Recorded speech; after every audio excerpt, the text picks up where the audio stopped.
ಎಲ್ಲ 10ನೇ ತರಗತಿಯ ವಿದ್ಯಾರ್ಥಿಗಳಿಗೆ ನಮಸ್ಕಾರ. 2025-26ನೇ ಸಾಲಿನ SSLC ಪರೀಕ್ಷೆಗೆ ತಯಾರಾಗುವ ದೃಷ್ಟಿಯಿಂದ ನಿಧಾನಗತಿ ಕಲಿಕಾರ್ಥಿಗಳಿಗಾಗಿ ಉತ್ತೀರ್ಣರಾಗಲು ಬೇಕಾದ ಕನಿಷ್ಠ ಸಿದ್ಧತೆಗೆ ಮಿಷನ್ ಪೋಟಿ ಪ್ಲಸ್ಸನ್ನು ಕರ್ನಾಟಕ ಸರ್ಕಾರದವರು ತಯಾರು ಮಾಡಿದ್ದಾರೆ. 40ಕ್ಕಿಂತ ಹೆಚ್ಚು ಅಂಕ ಪಡಿಬೇಕಾದರೆ ನಾವು ಈ ಮಿಷನ್ ಪೋಟಿಯನ್ನು ಸ್ಟಡಿ ಮಾಡಿದ್ವಿ ಅಂದ್ರೆ ಫೇಲ್ ಆಗುವಂತಹ ವಿದ್ಯಾರ್ಥಿಗಳು ಪಾಸ್ ಆಗುವಂಥ ಸಾಧ್ಯತೆ ಅದ. ಏನು ಕೊಟ್ಟಾದಾರೆ ನೋಡ್ರಿ, ಈ PDF ಅನ್ನು ಸುಮಾರು ಒಂದು 24 ಪೇಜ್ ಆಗೋಷ್ಟು PDF ಅದ. ಈ PDF ಅನ್ನು ನೀವು ಸಂಪೂರ್ಣವಾಗಿ ಅಧ್ಯಯನ ಮಾಡಿದ್ರಂದ್ರೆ ನಿಮಗೆ 40ಕ್ಕಿಂತ ಹೆಚ್ಚು ಅಂಕಗಳು ಬರ್ತಾವೆ, ಯಾವುದೇ ಡೌಟ್ ಇಲ್ಲ. ಚಿತ್ರಗಳನ್ನು ಕೊಟ್ಟಾರ. ಮೊದಲನೇದಾಗಿ ಅದರೊಳಗಡೆ ಭೌತಶಾಸ್ತ್ರದೊಳಗಡೆ ಕೆಲವೊಂದಿಷ್ಟು ಚಿತ್ರಗಳನ್ನು ಕೊಟ್ಟಾರ. ಇಲ್ಲಿ ನೋಡ್ರಿ, ವಿದ್ಯುತ್ ಮಂಡಲದಲ್ಲಿ ಸಾಮಾನ್ಯವಾಗಿ ಉಪಯೋಗಿಸುವ ಚಿಹ್ನೆಗಳು. ವಿದ್ಯುತ್ ಮಂಡಲದಲ್ಲಿ ಸಾಮಾನ್ಯವಾಗಿ ಉಪಯೋಗಿಸುವಂತಹ ಚಿಹ್ನೆಗಳದಾವ. ಆ ಚಿಹ್ನೆಗಳ ಒಳಗಡೆ ಇವು ಪ್ರತಿ ವರ್ಷವೂ ಏನು ಮಾಡ್ತಾರೆ ರೀ ಅಂದ್ರೆ 2 ಚಿಹ್ನೆಗಳನ್ನು ಕೇಳ್ತಾರೆ. 2 ಚಿಹ್ನೆಗಳನ್ನು ಕೇಳಿ 1 ಮಾರ್ಕ್ಸಿಗೆ ಕೇಳ್ತಾರೆ. ಪ್ರತಿ ವರ್ಷವೂ ಕೇಳ್ತಾರೆ ನೋಡ್ರಿ. ಮೊದಲನೇದಾಗಿ ವಿದ್ಯುತ್ ಕೋಶ ಅಂದ್ರೆ ಶೆಲ್ ರೀ. ಶೆಲ್ ಹೆಂಗಿರ್ತದೆ ನೋಡ್ರಿ, ಈ ಥರ ಇರ್ತದೆ, ಒಂದು ಪ್ಲಸ್ಸು ಒಂದು ಮೈನಸ್ಸು. ಸಂಯೋಜಿತವಾಗಿರ್ತಕ್ಕಂಥ ಶೆಲ್ಗಳು, ಸಂಯೋಜನವಾಗಿರುವಂಥ ಶೆಲ್ಗಳು ಅವ್ಯಾವ ಶುಷ್ಕ ಕೋಶಗಳನ್ನು ಒಂದ್ರ ಮುಂದೆ ಜೋಡಿಸಿರ್ತಾರಲ್ಲ, ಅವಕ್ಕೇನು ಕರೀತಾರೆ ಅಂದ್ರೆ ಸಂಯೋಜನೆ ಆಗಿರುವಂಥ ಶೆಲ್ಗಳು. ಇಲ್ಲಿ ನೋಡ್ರಿ, 1 2 3 ಶೆಲ್ಗಳನ್ನು ಜೋಡಿಸಿದ್ರು, ಸಂಯೋಜನೆ. ನೆಕ್ಸ್ಟ್ ಬರೋದು ಪ್ಲಗ್ ಕೀ ಅಥವಾ ಸ್ವಿಚ್ ಅಂತ ಬರ್ತದೆ. ಪ್ಲಗ್ ಕೀ ಒಳಗಡೆ 2 ಬರ್ತಾವೆ. ಒಂದು ತೆರೆದ ಪ್ಲಗ್ ಕೀ ಬರ್ತದೆ, ಇನ್ನೊಂದು ಮುಚ್ಚಿದ ಪ್ಲಗ್ ಕೀ ಬರ್ತದೆ. ಇದೇನಪ್ಪ ಅಂತಂದ್ರೆ ತೆರೆದ ಪ್ಲಗ್ ಕೀ ಆದ್ರೆ ಇದೇನಾಗಿರ್ತದೆ ಅಂದ್ರೆ ಮುಚ್ಚಿದ ಪ್ಲಗ್ ಕೀ ಆಗಿರ್ತದೆ. ತಂತಿಗಳು ಸೇರುವ ಸ್ಥಳಗಳು. ತಂತಿಗಳು ಬಂದು ಸೇರುವಂತಹ ಸ್ಥಳಕ್ಕೆ ಏನಂತ ಸ್ಥಳ ತೋರಿಸ್ಬೇಕಲ್ಲ, ಸಿಂಬಾಲಿಕಲಿ ತಂತಿಗಳು ಹೆಂಗಿರ್ತದ.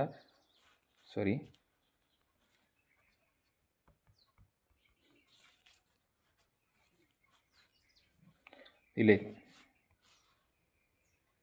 ತಂತಿಗಳು ಸೇರುವ ಸ್ಥಳ.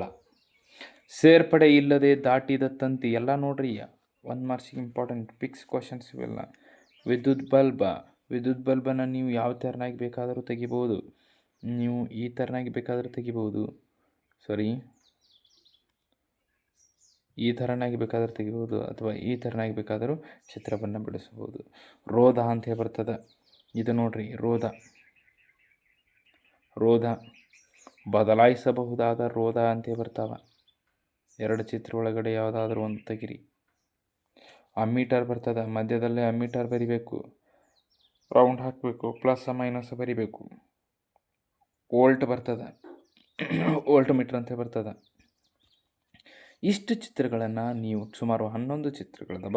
ಈ 11 ಚಿತ್ರಗಳನ್ನು ನೀವು ಪ್ರಾಕ್ಟೀಸ್ ಮಾಡಿದ್ರಿ ಅಂದ್ರೆ 1 ಮಾರ್ಕ್ಸ್ ಪಿಕ್ಸ್. ಯಾವುದಾದ್ರೂ ಒಂದು 2 ಚಿತ್ರಗಳನ್ನು ಕೇಳ್ತಾರೆ. ಇನ್ನು ಇದೇ ಪಾಠದೊಳಗಡೆ ವಿದ್ಯುತ್ ಶಕ್ತಿಯ ಪಾಠದೊಳಗಡೆ ವಿದ್ಯುತ್ ಮಂಡಲದ ಚಿತ್ರ ಅಂತ ಹೇಳಿ ಕೇಳ್ತಾರೆ. ಅವ್ರು ನಿಮಗೆ ಏನೇನು ಕೊಡ್ತಾರಪ್ಪ ಅಂತಂದ್ರೆ, ನಿಮಗೆ ವೋಲ್ಟ್ ಮೀಟ್ರ, ಅಮ್ಮೀಟರ ಮತ್ತು ಬ್ಯಾಟ್ರಿ, ಪ್ಲಗ್ ಕೀಯನ್ನು ಬಳಸಿಕೊಂಡು ಒಂದು ಸರಳ ವಿದ್ಯುತ್ ಮಂಡಲವನ್ನು ರಚಿಸಿರಿ ಅಂತ ಹೇಳ್ತಾರೆ. ಈ ಥರನಾಗಿ ನೀವೇನು ಮಾಡಬೇಕಾಗ್ತದೆ ಅಂದ್ರೆ ಒಂದು ವಿದ್ಯುತ್ ಮಂಡಲವನ್ನು ರಚಿಸಬೇಕಾಗ್ತದೆ. ಅದರೊಳಗೆ ನೀವು ಯಾವಾಗಲೂ ವೋಲ್ಟ್ ಮೀಟರನ್ನು ನೀವು ಸಮಾಂತರವಾಗಿಯೇ ಜೋಡಿಸ್ಬೇಕು, ಅಮ್ಮೀಟರನ್ನು ಸರಣಿ ಕ್ರಮದಲ್ಲಿ ಜೋಡಿಸ್ಬೇಕು, ಪ್ಲಗ್ ಕೀನ ಸರಣಿ ಕ್ರಮದಲ್ಲಿ ಜೋಡಿಸ್ಬೇಕು, ಬ್ಯಾಟ್ರಿಯನ್ನು ಸರಣಿ ಕ್ರಮದಲ್ಲಿ ಜೋಡಿಸಿ ಅದಕ್ಕೆ ಧನ ಆವೇಶ ಮತ್ತು ಋಣ ಆವೇಶ ಬರಿಬೇಕು. ಮತ್ತು ಧನ ಆವೇಶದಿಂದ ವಿದ್ಯುತ್ ಪ್ರವಾಹ ಆಗ್ಲಕತ್ತಿದೆ ಅಂಥೇಳಿ ನೀವು ತೋರಿಸ್ಬೇಕಾಗ್ತದೆ.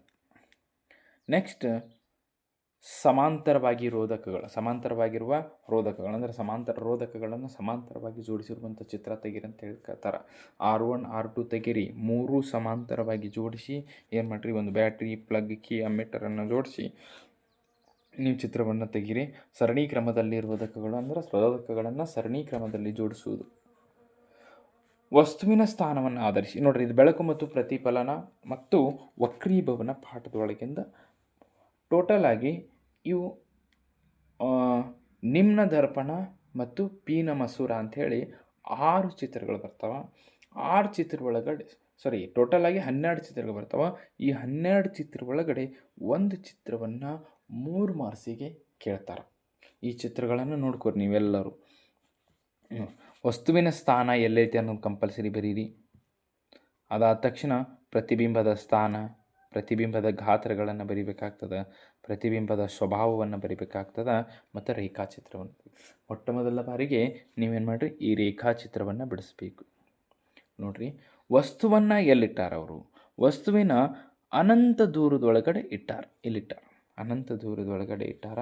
ಅದರ ಪ್ರತಿಬಿಂಬ ನೋಡ್ರಿ, ಪ್ರಧಾನ ಅಕ್ಷಕ್ಕೆ ಸಮಾಂತರವಾಗಿರುವಂತಹ ಬೆಳಕಿನ ಕಿರಣವು ಎಲ್ಲಿ ಬಂದು ಮೂಡ್ತದಪ್ಪ ಅಂತಂದ್ರೆ ಸಂಗಮ ಬಿಂದು ಎಫ್ನಲ್ಲಿ ಬಂದು ಸಂಧಿಸ್ತಾವೆ. ನಿಮ್ನ ದರ್ಪಣದ ಮೇಲೆ ಪ್ರತಿಫಲನಗೊಂಡು ಸಂಗಮ ಬಿಂದು ಎಫ್ನಲ್ಲಿ ಸಂಧಿಸ್ತಾವೆ. ಅನಂತ ದೂರದಲ್ಲಿ ಏನದಪ್ಪ ಅಂತಂದ್ರೆ ವಸ್ತುವಿನ ಸ್ಥಾನದ, ಸಂಗಮ ದೂರಿನಲ್ಲಿ ಪ್ರತಿಬಿಂಬದ ಸ್ಥಾನದ, ಪ್ರತಿಬಿಂಬದ ಗಾತ್ರ ಎಷ್ಟದಪ್ಪ ಅಂತಂದ್ರೆ ಸಂಗಮ ಬಿಂದುವಿನಲ್ಲಿ ಐತೆ ಅಂದ ಬಳಿಕ ಚುಕ್ಕೆ ಗಾತ್ರದಷ್ಟದ, ಮತ್ತು ಇದು ಸತ್ಯ ಮತ್ತು ತಲೆ ಕೆಳಗಾಗಿದೆ. ಸಿಯಿಂದ ದೂರದಲ್ಲಿ ವಸ್ತುವನ್ನು ಈಗ ಏನು ಮಾಡ್ಯಾರಪ್ಪ ಅಂತಂದ್ರೆ ಅವರು ನೆಕ್ಸ್ಟ್ ಸ್ಟೆಪ್ಪ ಸಿದಿಂದ ದೂರದಲ್ಲಿ ಇಟ್ಟಾರ. ಇಲ್ಲಿ ನೋಡ್ರಿ, ಸಿದಿಂದ ದೂರದಲ್ಲಿ ಇಟ್ಟಾರ. ಇಲ್ಲದ ನೋಡ್ರಿ ವಸ್ತುವಿನ ಸ್ಥಾನ. ಪ್ರತಿಬಿಂಬದ ಸ್ಥಾನ ಎಲ್ಲದ? ಪ್ರತಿಬಿಂಬದ ಸ್ಥಾನ ಸಿ ಮತ್ತು ಎಫ್ಗಳ ಮಧ್ಯಭಾಗದಲ್ಲಿ ಐತಿ. ಸಿ ಮತ್ತು ಎಫ್ಗಳ ಮಧ್ಯಭಾಗದಲ್ಲಿ. ಪ್ರತಿಬಿಂಬದ ಗಾತ್ರ ಈ ಭಾಗದೊಳಗಡೆ ಏನಾಗಿತ್ತಪ್ಪ ಅಂತಂದ್ರೆ ಅತ್ಯಂತ ಚಿಕ್ಕದಾದದ್ದು. ಈ ಭಾಗದೊಳಗಡೆ ಏನಾಗಿರ್ತದಪ್ಪ ಅಂತಂದ್ರೆ ಸ್ವಲ್ಪ ಏನಾಗಿರ್ತದೆ, ದೊಡ್ಡದಾಗಿರ್ತದೆ, ಚಿಕ್ಕದಾದ ಪ್ರತಿಬಿಂಬ. ಮತ್ತು ಪ್ರತಿಬಿಂಬ ನಿಮ್ನ ದರ್ಪಣದೊಳಗಡೆ ಹೆಂಗಿರ್ತದಪ್ಪ ಅಂತಂದ್ರೆ ಸತ್ಯ ಮತ್ತು ತಲೆ ಕೆಳಗಾದ. ಅಟ್ಟು ಚಿತ್ರಗಳನ್ನು ತೆಗೆದು ನೀವೇನು ಮಾಡಬೇಕಪ್ಪ ಅಂತಂದ್ರೆ ಈ ಎಲ್ಲ ಮಾಹಿತಿಯನ್ನು ಬರಿಬೇಕಾಗ್ತದೆ. ನೆಕ್ಸ್ಟು, ವಸ್ತುವನ್ನು ಸಿ ಬಿಂದುವಿನ ಮೇಲೆ ಇಟ್ಟಾಗ ಆವಾಗ ಪ್ರತಿಬಿಂಬ ಎಲ್ಲಿ ಮೂಡ್ತದೆ? ವಸ್ತುವನ್ನು ನಾವು ಏನು ಮಾಡಿದ್ದೀವಿ, ಫಸ್ಟ್ ಟೈಮ್ದಾಗ ಸಿ ಅನಂತ ದೂರದೊಳಗಡೆ ಇಟ್ಟಿವಿ, ಆಮೇಲೆ ಸಿದಿಂದ ದೂರದಲ್ಲಿಟ್ಟಿವಿ. ಈಗ ಸಿ ಬಿಂದುವಿನ ಮೇಲೆ ಇಡೋಣ ವಸ್ತು ಎಲ್ಲಿ ಮೂಡ್ತದೆ? ಸಿ ಬಿಂದುವಿನ ಮೇಲೆ ವಸ್ತುವನ್ನು ಇಟ್ಟಿವಿ ಅಂತ ತಿಳ್ಕೊರಿ. ಪ್ರತಿಬಿಂಬನೂ ಸಹಿತ ಎಲ್ಲಿ ಮೂಡ್ತದಪ್ಪ ಅಂತಂದ್ರೆ ಅದು ಸಹಿತ ಸಿ ಬಿಂದುವಿನ ಮೇಲೆ ಮೂಡ್ತದೆ. ನೋಡಿರಿ, ಸಿ ಬಿಂದುವಿನ ಮೇಲೆ ವಸ್ತುವನ್ನು ಇಟ್ಟಾಗ ಪ್ರತಿಬಿಂಬವೂ ಸಹಿತ ಸಿಯಲ್ಲಿ ಮೂಡ್ತದೆ. ಗಾತ್ರ ಎಷ್ಟಿರ್ತದೆ? ಇದು ಎಷ್ಟು ಗಾತ್ರ ಇರ್ತದೆ ನೋಡಿರಿ. ವಸ್ತು ಎಷ್ಟು ಗಾತ್ರದಲ್ಲಿ ಇರ್ತದನೋ ಪ್ರತಿಬಿಂಬನೂ ಸಹಿತ ಅಷ್ಟೇ ಗಾತ್ರದಲ್ಲಿ ಇರ್ತದೆ. ನೋಡಿರಿ, ನಿಮ್ಮನ್ನ ದರ್ಪಣ ಆಯ್ತು ಅಂದ ಬಳಿಕ ಪ್ರತಿಬಿಂಬದ ಸ್ವಭಾವ ಏನಾಗಿದೆಪ್ಪ ಅಂದ್ರೆ ಸತ್ಯ ಮತ್ತು ತಲೆ ಕೆಳಗಾದ ಪ್ರತಿಬಿಂಬ ಆಗಿದೆ. ನೆಕ್ಸ್ಟ್ ಇನ್ನೊಂದು ಬರ್ತದೆ, ಸಿ ಮತ್ತು ಎಫ್ಗಳ ಮಧ್ಯದಲ್ಲಿ ನಾವು ವಸ್ತುವನ್ನು ಇಲ್ಲಿಟ್ಟಿವಂದ್ರೆ ಏನಾಗ್ತದೆ? ವಸ್ತುವನ್ನು ಅಲ್ಲಿಟ್ಟಾಗ ಪ್ರತಿಬಿಂಬ ಎಲ್ಲಿ ಮೂಡ್ತದೆ? ಸಿ ಮತ್ತು ಎಫ್ಗಳ ಮಧ್ಯದಲ್ಲಿ ವಸ್ತುವನ್ನು ಇಟ್ಟಾಗ ಸಿದಿಂದ ದೂರದಲ್ಲಿ ಮೂಡ್ತದೆ. ಇಲ್ಲಿ ಮೂಡ್ತದೆ ಪ್ರತಿಬಿಂಬ ಸಿದಿಂದ ದೂರದಲ್ಲಿ. ಮತ್ತು ಈ ಕಡೆ ಬಂದಂಗೆ ಏನಾಗ್ತಿರ್ತದಪ್ಪ ಅಂತಂದ್ರೆ ಈ ಕಡೆ ಸೈಡ್ ಈ ಕಡೆ ಬತ್ತಂತ ತಿಳ್ಕೊರಿ, ಪ್ರತಿಬಿಂಬದ ಗಾತ್ರ ಏನಾಕೋದು ಬರ್ತದೆ, ದೊಡ್ಡದಾಕೋಂತ ಬರ್ತದೆ. ವಸ್ತುವನ್ನು ನೀವು ಈ ಕಡೆ ಇಟ್ಕೊಂತ ಹೋದಂಗೆ ಪ್ರತಿಬಿಂಬ ಈ ಕಡೆ ಸೇರ್ತದೆ. ಈ ಕಡೆ ಬಂದಂಗೆ ಏನಾಗ್ತದೆ, ಪ್ರತಿಬಿಂಬದ ಗಾತ್ರ ದೊಡ್ಡದಾಗ್ತದೆ. ಪ್ರತಿಬಿಂಬದ ಗಾತ್ರ ಏನಾಗ್ಯದಪ್ಪ ಅಂತಂದ್ರೆ ದೊಡ್ಡದಾದ, ಮತ್ತು ಪ್ರತಿಬಿಂಬದ ಸ್ವಭಾವ ಸತ್ಯ ಮತ್ತು ತಲೆ ಕೆಳಗಾದ. ನೆಕ್ಸ್ಟ್ ನೋಡೋಣ್ರಿ. ನೆಕ್ಸ್ಟ್, ವಸ್ತುವನ್ನು ನಾವು ಎಫ್ನ ಮೇಲೆ ಇಟ್ಟಾಗ ಎಫ್ನ ಬಿಂದು ಎಫ್ ಸಂಗಮ ಬಿಂದು ಎಫ್ನಲ್ಲಿ ಇಟ್ಟಾಗ ಏನಾಗ್ತದೆ? ಸಂಗಮ ಬಿಂದು ಎಫ್ನಲ್ಲಿ ಇಟ್ಟಾಗ ಪ್ರತಿಬಿಂಬದ ಗಾತ್ರ ಅನಂತ ದೂರದಲ್ಲಿ ಮೂಡ್ತದೆ. ಪ್ರತಿಬಿಂಬದ ಗಾತ್ರ ಅನಂತ ದೂರ. ವಸ್ತುವನ್ನು ಎಫ್ನಲ್ಲಿ ಇಟ್ಟಾಗ ಪ್ರತಿಬಿಂಬದ ಗಾತ್ರ ಅನಂತ ದೂರದಲ್ಲಿ ಮೂಡ್ತದೆ. ಈ ಕಡೆ ಬಂದಂಗೆ ನಾ ಏನಾಗ್ತದೆ ಅಂತ ಹೇಳೀನಿ, ದೊಡ್ಡದಾಗ್ತದೆ ಅಂತ ಹೇಳೀನಿ ಪ್ರತಿಬಿಂಬದ ಗಾತ್ರ. ಅದಕ್ಕೆ ಈ ಕಡೆ ಬಂದಂಗೆ ಏನಾಗಿದೆಪ್ಪ ಅಂತಂದ್ರೆ ಪ್ರತಿಬಿಂಬದ ಗಾತ್ರ ದೊಡ್ಡದಾಗಿದೆ. ನಿಮ್ನ ದರ್ಪಣ ಐತಿ, ಸತ್ಯ ಮತ್ತು ತಲೆ ಕೆಳಗಾದ ಪ್ರತಿಬಿಂಬ ಮೂಡ್ತದೆ. ನೆಕ್ಸ್ಟ್ ಚಿತ್ರ ನೋಡೋಣ್ರಿ. ವಸ್ತುವನ್ನು ಪಿ ಮತ್ತು ಎಫ್ಗಳ ಮಧ್ಯದಲ್ಲಿ ಇಟ್ಟಾಗ ಈ ಬಿಂದುವಿನ ಮೇಲೆ ಇಡೋಣ. ಈ ಬಿಂದುವಿನ ಮೇಲೆ ಇಟ್ಟಾಗ ಪ್ರತಿಬಿಂಬದ ಎಲ್ಲಿ ಮೂಡ್ತದಪ್ಪ ಅಂತಂದ್ರೆ ದರ್ಪಣದ ಹಿಂಭಾಗದಲ್ಲಿ ಮೂಡ್ತದೆ. ಇಲ್ಲಿ ಮೂಡಿದೆ ನೋಡ್ರಿ, ದರ್ಪಣದ ಹಿಂಭಾಗದಲ್ಲಿ ಮೂಡ್ತದೆ. ದರ್ಪಣದ ಹಿಂಭಾಗದಲ್ಲಿ ಚಿತ್ರ ಮೂಡ್ತದೆ. ವಸ್ತುವನ್ನು ಎಲ್ಲಿಟ್ಟಾಗ ಪಿ ಮತ್ತು ಎಫ್ಗಳ ಮಧ್ಯದಲ್ಲಿ ಇಟ್ಟಾಗ ಪ್ರತಿಬಿಂಬದ ಗಾತ್ರ ಏನಾಗಿರ್ತದೆ, ದೊಡ್ಡದಾಗಿರ್ತದೆ. ಮತ್ತು ಪ್ರತಿಬಿಂಬದ ಸ್ವಭಾವ ಏನಾಗಿರ್ತದೆ ನೋಡ್ರಿ, ಈ ಭಾಗದೊಳಗಡೆ ಮಿಥ್ಯ ಮತ್ತು ನೇರ. ಇದೊಂದು ಕೇಸ್ ಏನದಪ್ಪ ಅಂತಂದ್ರೆ ಉಲ್ಟಾ. ಉಳ್ಕಿದೆಲ್ಲ ಕೇಸ್ಗಳು ಬೇರೆ. ಇದೊಂದು ಲಾಸ್ಟ್ ಕೇಸನ್ನು ದರ್ಪಣದ ಹಿಂಭಾಗದಲ್ಲಿ ಚಿತ್ರ ಮೂಡ್ತದೆ ಮತ್ತು ಮಿಥ್ಯ ಮತ್ತು ನೇರ ಪ್ರತಿಬಿಂಬ ಇರ್ತದೆ. ಇಲ್ಲಿ ನೋಡ್ರಿ, ಇನ್ನೊಂದು ವಿಷಯ ಹೇಳಬೇಕಂದ್ರೆ ಸಿ ಮತ್ತು ಶಿ ಬಿಂದುವಿನ ಮೇಲೆ ಇಟ್ಟಿರ್ತಕ್ಕಂಥ ಪ್ರತಿಬಿಂಬ ಇದನ್ನೂ ಸಹಿತ ಭಾಳ ಸಲ ಕೇಳ್ಯಾರ್ರಿ. ಆಮೇಲೆ ಇದನ್ನೂ ಸಹಿತ ಕೇಳ್ಯಾರ, ಸಿ ಮತ್ತು ಎಫ್ಗಳ ಮಧ್ಯದಲ್ಲಿ ಜೂನ್ 2022 ನೀವು ಜಾಸ್ತಿ ಏನು ಮಾಡಿರಪ್ಪ ಅಂತಂದ್ರೆ ಇದನ್ನು ಸ್ವಲ್ಪ ಟ್ರೈ ಮಾಡಿರಿ. ಎಲ್ಲನೂ ಪ್ರಾಕ್ಟೀಸ್ ಮಾಡಬೇಕು, ಬಟ್ ಇದನ್ನು ಸ್ವಲ್ಪ ಹೆಚ್ಚು ಒತ್ತು ಕೊಡ್ರಿ ಅಂತ ಹೇಳ್ತಾರೆ. ಓಕೆ, ನೆಕ್ಸ್ಟ್ ವಸ್ತುವಿನ ಸ್ಥಾನವನ್ನು ಆಧರಿಸಿ ವಿವಿಧ ಸ್ಥಾನಗಳಲ್ಲಿ ಪೀನ ಮಸೂರದಿಂದ ಉಂಟಾದ ಪ್ರತಿಬಿಂಬದ ರಚನೆ. ನೋಡ್ರಿ, ಪೀನ ಮಸೂರ ಒಂದು ಇಂಪಾರ್ಟೆಂಟ್. ಇನ್ಕ ಹೆಂಗೆ ನೀವು ನಿಮ್ನ ದರ್ಪಣವನ್ನು ನೋಡ್ಕೊಂಬಂದಿರಲ್ಲ, ಹಂಗೆ ಪೀನ ಮಸೂರ ಅನ್ನೋದು ಭಾಳಷ್ಟು ಇಂಪಾರ್ಟೆಂಟ. ನಿಮ್ನ ದರ್ಪಣದ 6 ಕೇಸಸ್ಸು ಮತ್ತು ಪೀನ ಮಸೂರದ 6 ಕೇಸಸ್ಸನ್ನು ಪ್ರಾಕ್ಟೀಸ್ ಮಾಡಿದಂದ್ರೆ ಈ ಪಾಠದೊಳಗಡೆ 3 ಮಾರ್ಕ್ಸ್ ಫಿಕ್ಸ್ ಕೇಳ್ತಾರೆ. ಇಲ್ಲಿ ಸಹಿತ ವಸ್ತುವಿನ ಸ್ಥಾನ, ಪ್ರತಿಬಿಂಬದ ಸ್ಥಾನ, ಪ್ರತಿಬಿಂಬದ ಗಾತ್ರ, ಪ್ರತಿಬಿಂಬದ ಸ್ವಭಾವವನ್ನು ನೀವು ಕಂಪಲ್ಸರಿ ಬರೀಲೇಬೇಕು. ನೋಡಿರಿ, ಇವಷ್ಟೂ ಪ್ರಾಕ್ಟೀಸ್ ಮಾಡಲೇಬೇಕು ನೀವು, ಅಷ್ಟೂ ಪ್ರಾಕ್ಟೀಸ್ ಮಾಡಲೇಬೇಕು. ಪ್ರತಿಬಿಂಬದ ಗಾತ್ರ, ಪ್ರತಿಬಿಂಬದ ಸ್ವಭಾವವನ್ನು ನೀವು ಪ್ರಾಕ್ಟೀಸ್ ಮಾಡಬೇಕು, ಯಾವ ಚಿತ್ರಕ್ಕೆ ಎಲ್ಲೆಲ್ಲಿ ಇರ್ತದೆ ಅಂತೇಳಿ. ಓಕೆ,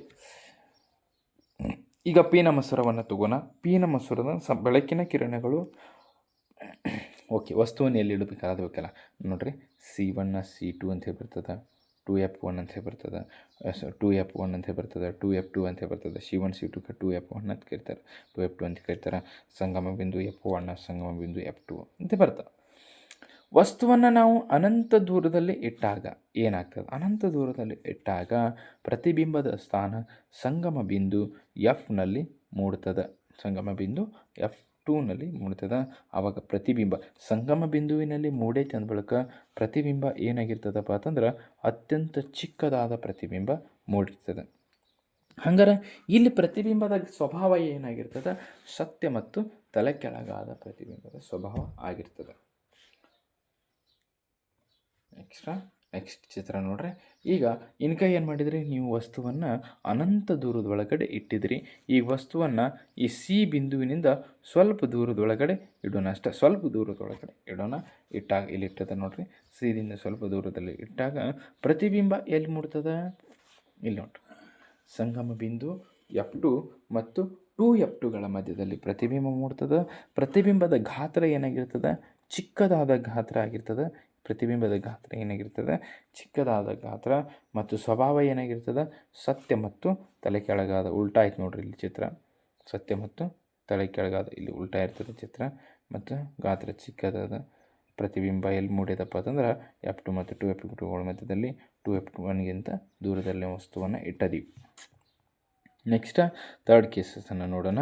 ಈಗ ನೋಡ್ರಿ, ವಸ್ತುವನ್ನು 2F1ನಲ್ಲಿ ಇಟ್ಟ ಅಂದರೆ ಸಿ ಬಿಂದುವಿನ ಮೇಲೆ, ಇದು ಭಾಳ ಸಲ ಕೇಳ್ಯಾರ, ಇಂಪಾರ್ಟೆಂಟ್ ರೀ, ಇದು ಭಾಳ ಸಲ ಕೇಳ್ಯಾರ, ಇದನ್ನು ಕೇಳುವಂಥ ಸಾಧ್ಯತೆ ಇದೆ. Important for 3 marks, important for 3 marks. ಇದನ್ನು ಸಹಿತ ನೀವೇನು ಮಾಡ್ಕೋಬೇಕು? ನೋಡ್ಕೋಬೇಕು. ವಸ್ತುವನ್ನು 2F1ನಲ್ಲಿ ಇಟ್ಟಾಗ ಏನಾಗ್ತದೆ? ಇಲ್ಲದ ನೋಡ್ರಿ, 2F1 ಏನಾಗ್ತದೆ? ಪ್ರತಿಬಿಂಬ ಎಲ್ಲಿ ಮೂಡ್ತದೆ? ಈಚೆಗಡೆ ಸಿ ಬಿಂದು ಇರ್ತದಲ್ಲ, ಈ ಸೈಡ್ ಸಿ ಬಿಂದು, ಆ ಬಿಂದುವಿನಲ್ಲಿ ಮೂಡ್ತದೆ. ಇಲ್ಲ 2F2ನಲ್ಲಿ ಮೂಡ್ತದೆ. ಪ್ರತಿಬಿಂಬದ ಗಾತ್ರ ಏನಾಗಿರ್ತದೆ? ಇದು ಎಷ್ಟು ಗಾತ್ರವನ್ನು ಹೊಂದಿರ್ತದೆ ನೋಡ್ರಿ, ಇದು ಸಹಿತ ಅಷ್ಟೇ ಗಾತ್ರವನ್ನು ಹೊಂದಿರ್ತದೆ. ಅಂದ್ರೆ ಸಮಾನ ಗಾತ್ರ ಅಥವಾ ಅದೇ ಗಾತ್ರ ಅಂಥೇಳಿ ಬರ್ತದೆ. ಸಮಾನ ಗಾತ್ರ ಅಥವಾ ಅದೇ ಗಾತ್ರ ಅಂಥೇಳಿ ಬರ್ತದೆ. ಮತ್ತು ಪ್ರತಿಬಿಂಬದ ಸ್ವಭಾವ ಏನಾಗಿರ್ತದೆ ಅಂದ್ರೆ ಸತ್ಯ ಮತ್ತು ತಲೆ ಕೆಳಗಾಗಿರ್ತದೆ. ಸತ್ಯ ಮತ್ತು ತಲೆ ಕೆಳಗಾಗಿರ್ತದೆ. ಇಲ್ಲದ ನೋಡ್ರಿ, ಸತ್ಯ ಮತ್ತು ತಲೆ ಕೆಳಗೆ. ನೆಕ್ಸ್ಟ್, ವಸ್ತುವಿನ ಸ್ಥಾನವನ್ನು ನಾವು ವಸ್ತುವನ್ನು ಎಲ್ಲಿಡೋಣಪ್ಪ ಅಂತಂದ್ರೆ ಈ ಸದ್ಯದಾಗ ನಾವು 2F1 ಮತ್ತು F1ಗಳ ಮಧ್ಯದಲ್ಲಿ ಇಡೋಣ, ಈ ಜಾಗದೊಳಗಡೆ ಇಡೋಣ. 2F1 ಮತ್ತು 2F1ಗಳ ಮಧ್ಯದಲ್ಲಿ ಇಡೋಣ. ಹಂಗಾರೆ ಪ್ರತಿಬಿಂಬದ ಗಾತ್ರ ಎಲ್ಲಿ ಮೂಡ್ತದೆ? 2F2ದಿಂದ ದೂರದಲ್ಲಿ ಮೂಡ್ತದೆ ನೋಡ್ರಿ, ಇಲ್ಲಿ ಮೂಡ್ಯದ. 2F2 ಇಲ್ಲದ, ಆದ್ರೆ ಇಲ್ಲಿ ಮೂಡ್ಯದ, ಇಲ್ಲಿದಿಂದ ಇಲ್ಲಿ ತನ್ನ ದೂರದೊಳಗಡೆ ಮೂಡ್ತದೆ, ದೂರದಲ್ಲಿ. ಪ್ರತಿಬಿಂಬದ ಗಾತ್ರ ಏನಾಗಿರ್ತದೆ? ಇದು ನೋಡ್ರಿ, ಅತ್ಯಂತ ದೊಡ್ಡದಾಗಿ ಅಂತ ದೊಡ್ಡದಾಗಿರ್ತದೆ. ಪ್ರತಿಬಿಂಬದ ಗಾತ್ರ ಏನಾಗಿರ್ತದೆ, ದೊಡ್ಡದಾಗಿರ್ತದೆ. ಪ್ರತಿಬಿಂಬದ ಸ್ವಭಾವ ಏನಾಗಿರ್ತದಪ್ಪ ಅಂತಂದ್ರೆ ಸತ್ಯ ಮತ್ತು ತಲೆ ಕೆಳಗಾಗಿರ್ತದೆ. ಪ್ರತಿಬಿಂಬದ ಸ್ವಭಾವ ಸತ್ಯ ಮತ್ತು ತಲೆ ಕೆಳಗಾಗಿರ್ತದೆ. ನೆಕ್ಸ್ಟ್ ಚಿತ್ರ ನೋಡ್ರಿ. ವಸ್ತುವನ್ನು ನಾವು ಈಗ ಸಂಗಮ ಬಿಂದು F1ನಲ್ಲೇ ಇಡೋಣ. ಸಂಗಮ ಬಿಂದು F1ನಲ್ಲೇ ಇಡೋಣ. ಈ ಥರ ಇಟ್ಟಾಗ ಪ್ರತಿಬಿಂಬದ ಸ್ಥಾನ ಎಲ್ಲಿ ಮೂಡ್ತದಪ್ಪ ಅಂತಂದ್ರೆ ಅನಂತ ದೂರದೊಳಗಡೆ ಮೂಡ್ತದೆ ನೋಡ್ರಿ. ಅನಂತ ದೂರದೊಳಗಡೆ ಮೂಡ್ತದೆ. ಪ್ರತಿಬಿಂಬದ ಗಾತ್ರ ಏನಾಗಿರ್ತದಪ್ಪ ಅಂತಂದ್ರೆ ಈ ಕಡೆ ಹೋದಂಗೆ ಅತ್ಯಂತ ದೊಡ್ಡದಾದಂತಹ ಪ್ರತಿಬಿಂಬ ಮೂಡ್ತದೆ. ಅತ್ಯಂತ ದೊಡ್ಡದಾದ ಪ್ರತಿಬಿಂಬ.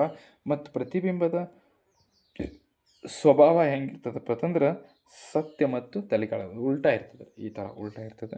ಸತ್ಯ ಮತ್ತು ತಲೆ ಕೆಳಗಾದ ಕೊಟ್ಟಾರ ನೋಡ್ರಿ. ಇವೆಲ್ಲ ಪ್ರಾಕ್ಟೀಸ್ ಮಾಡ್ಬೇಕು ನೀವು. 3 ಮಾರ್ಕ್ಸಿಗೆ ಪಿಕ್ಸ್ ಇವೆಲ್ಲ ಬರೆಯಬೇಕು ರೀ.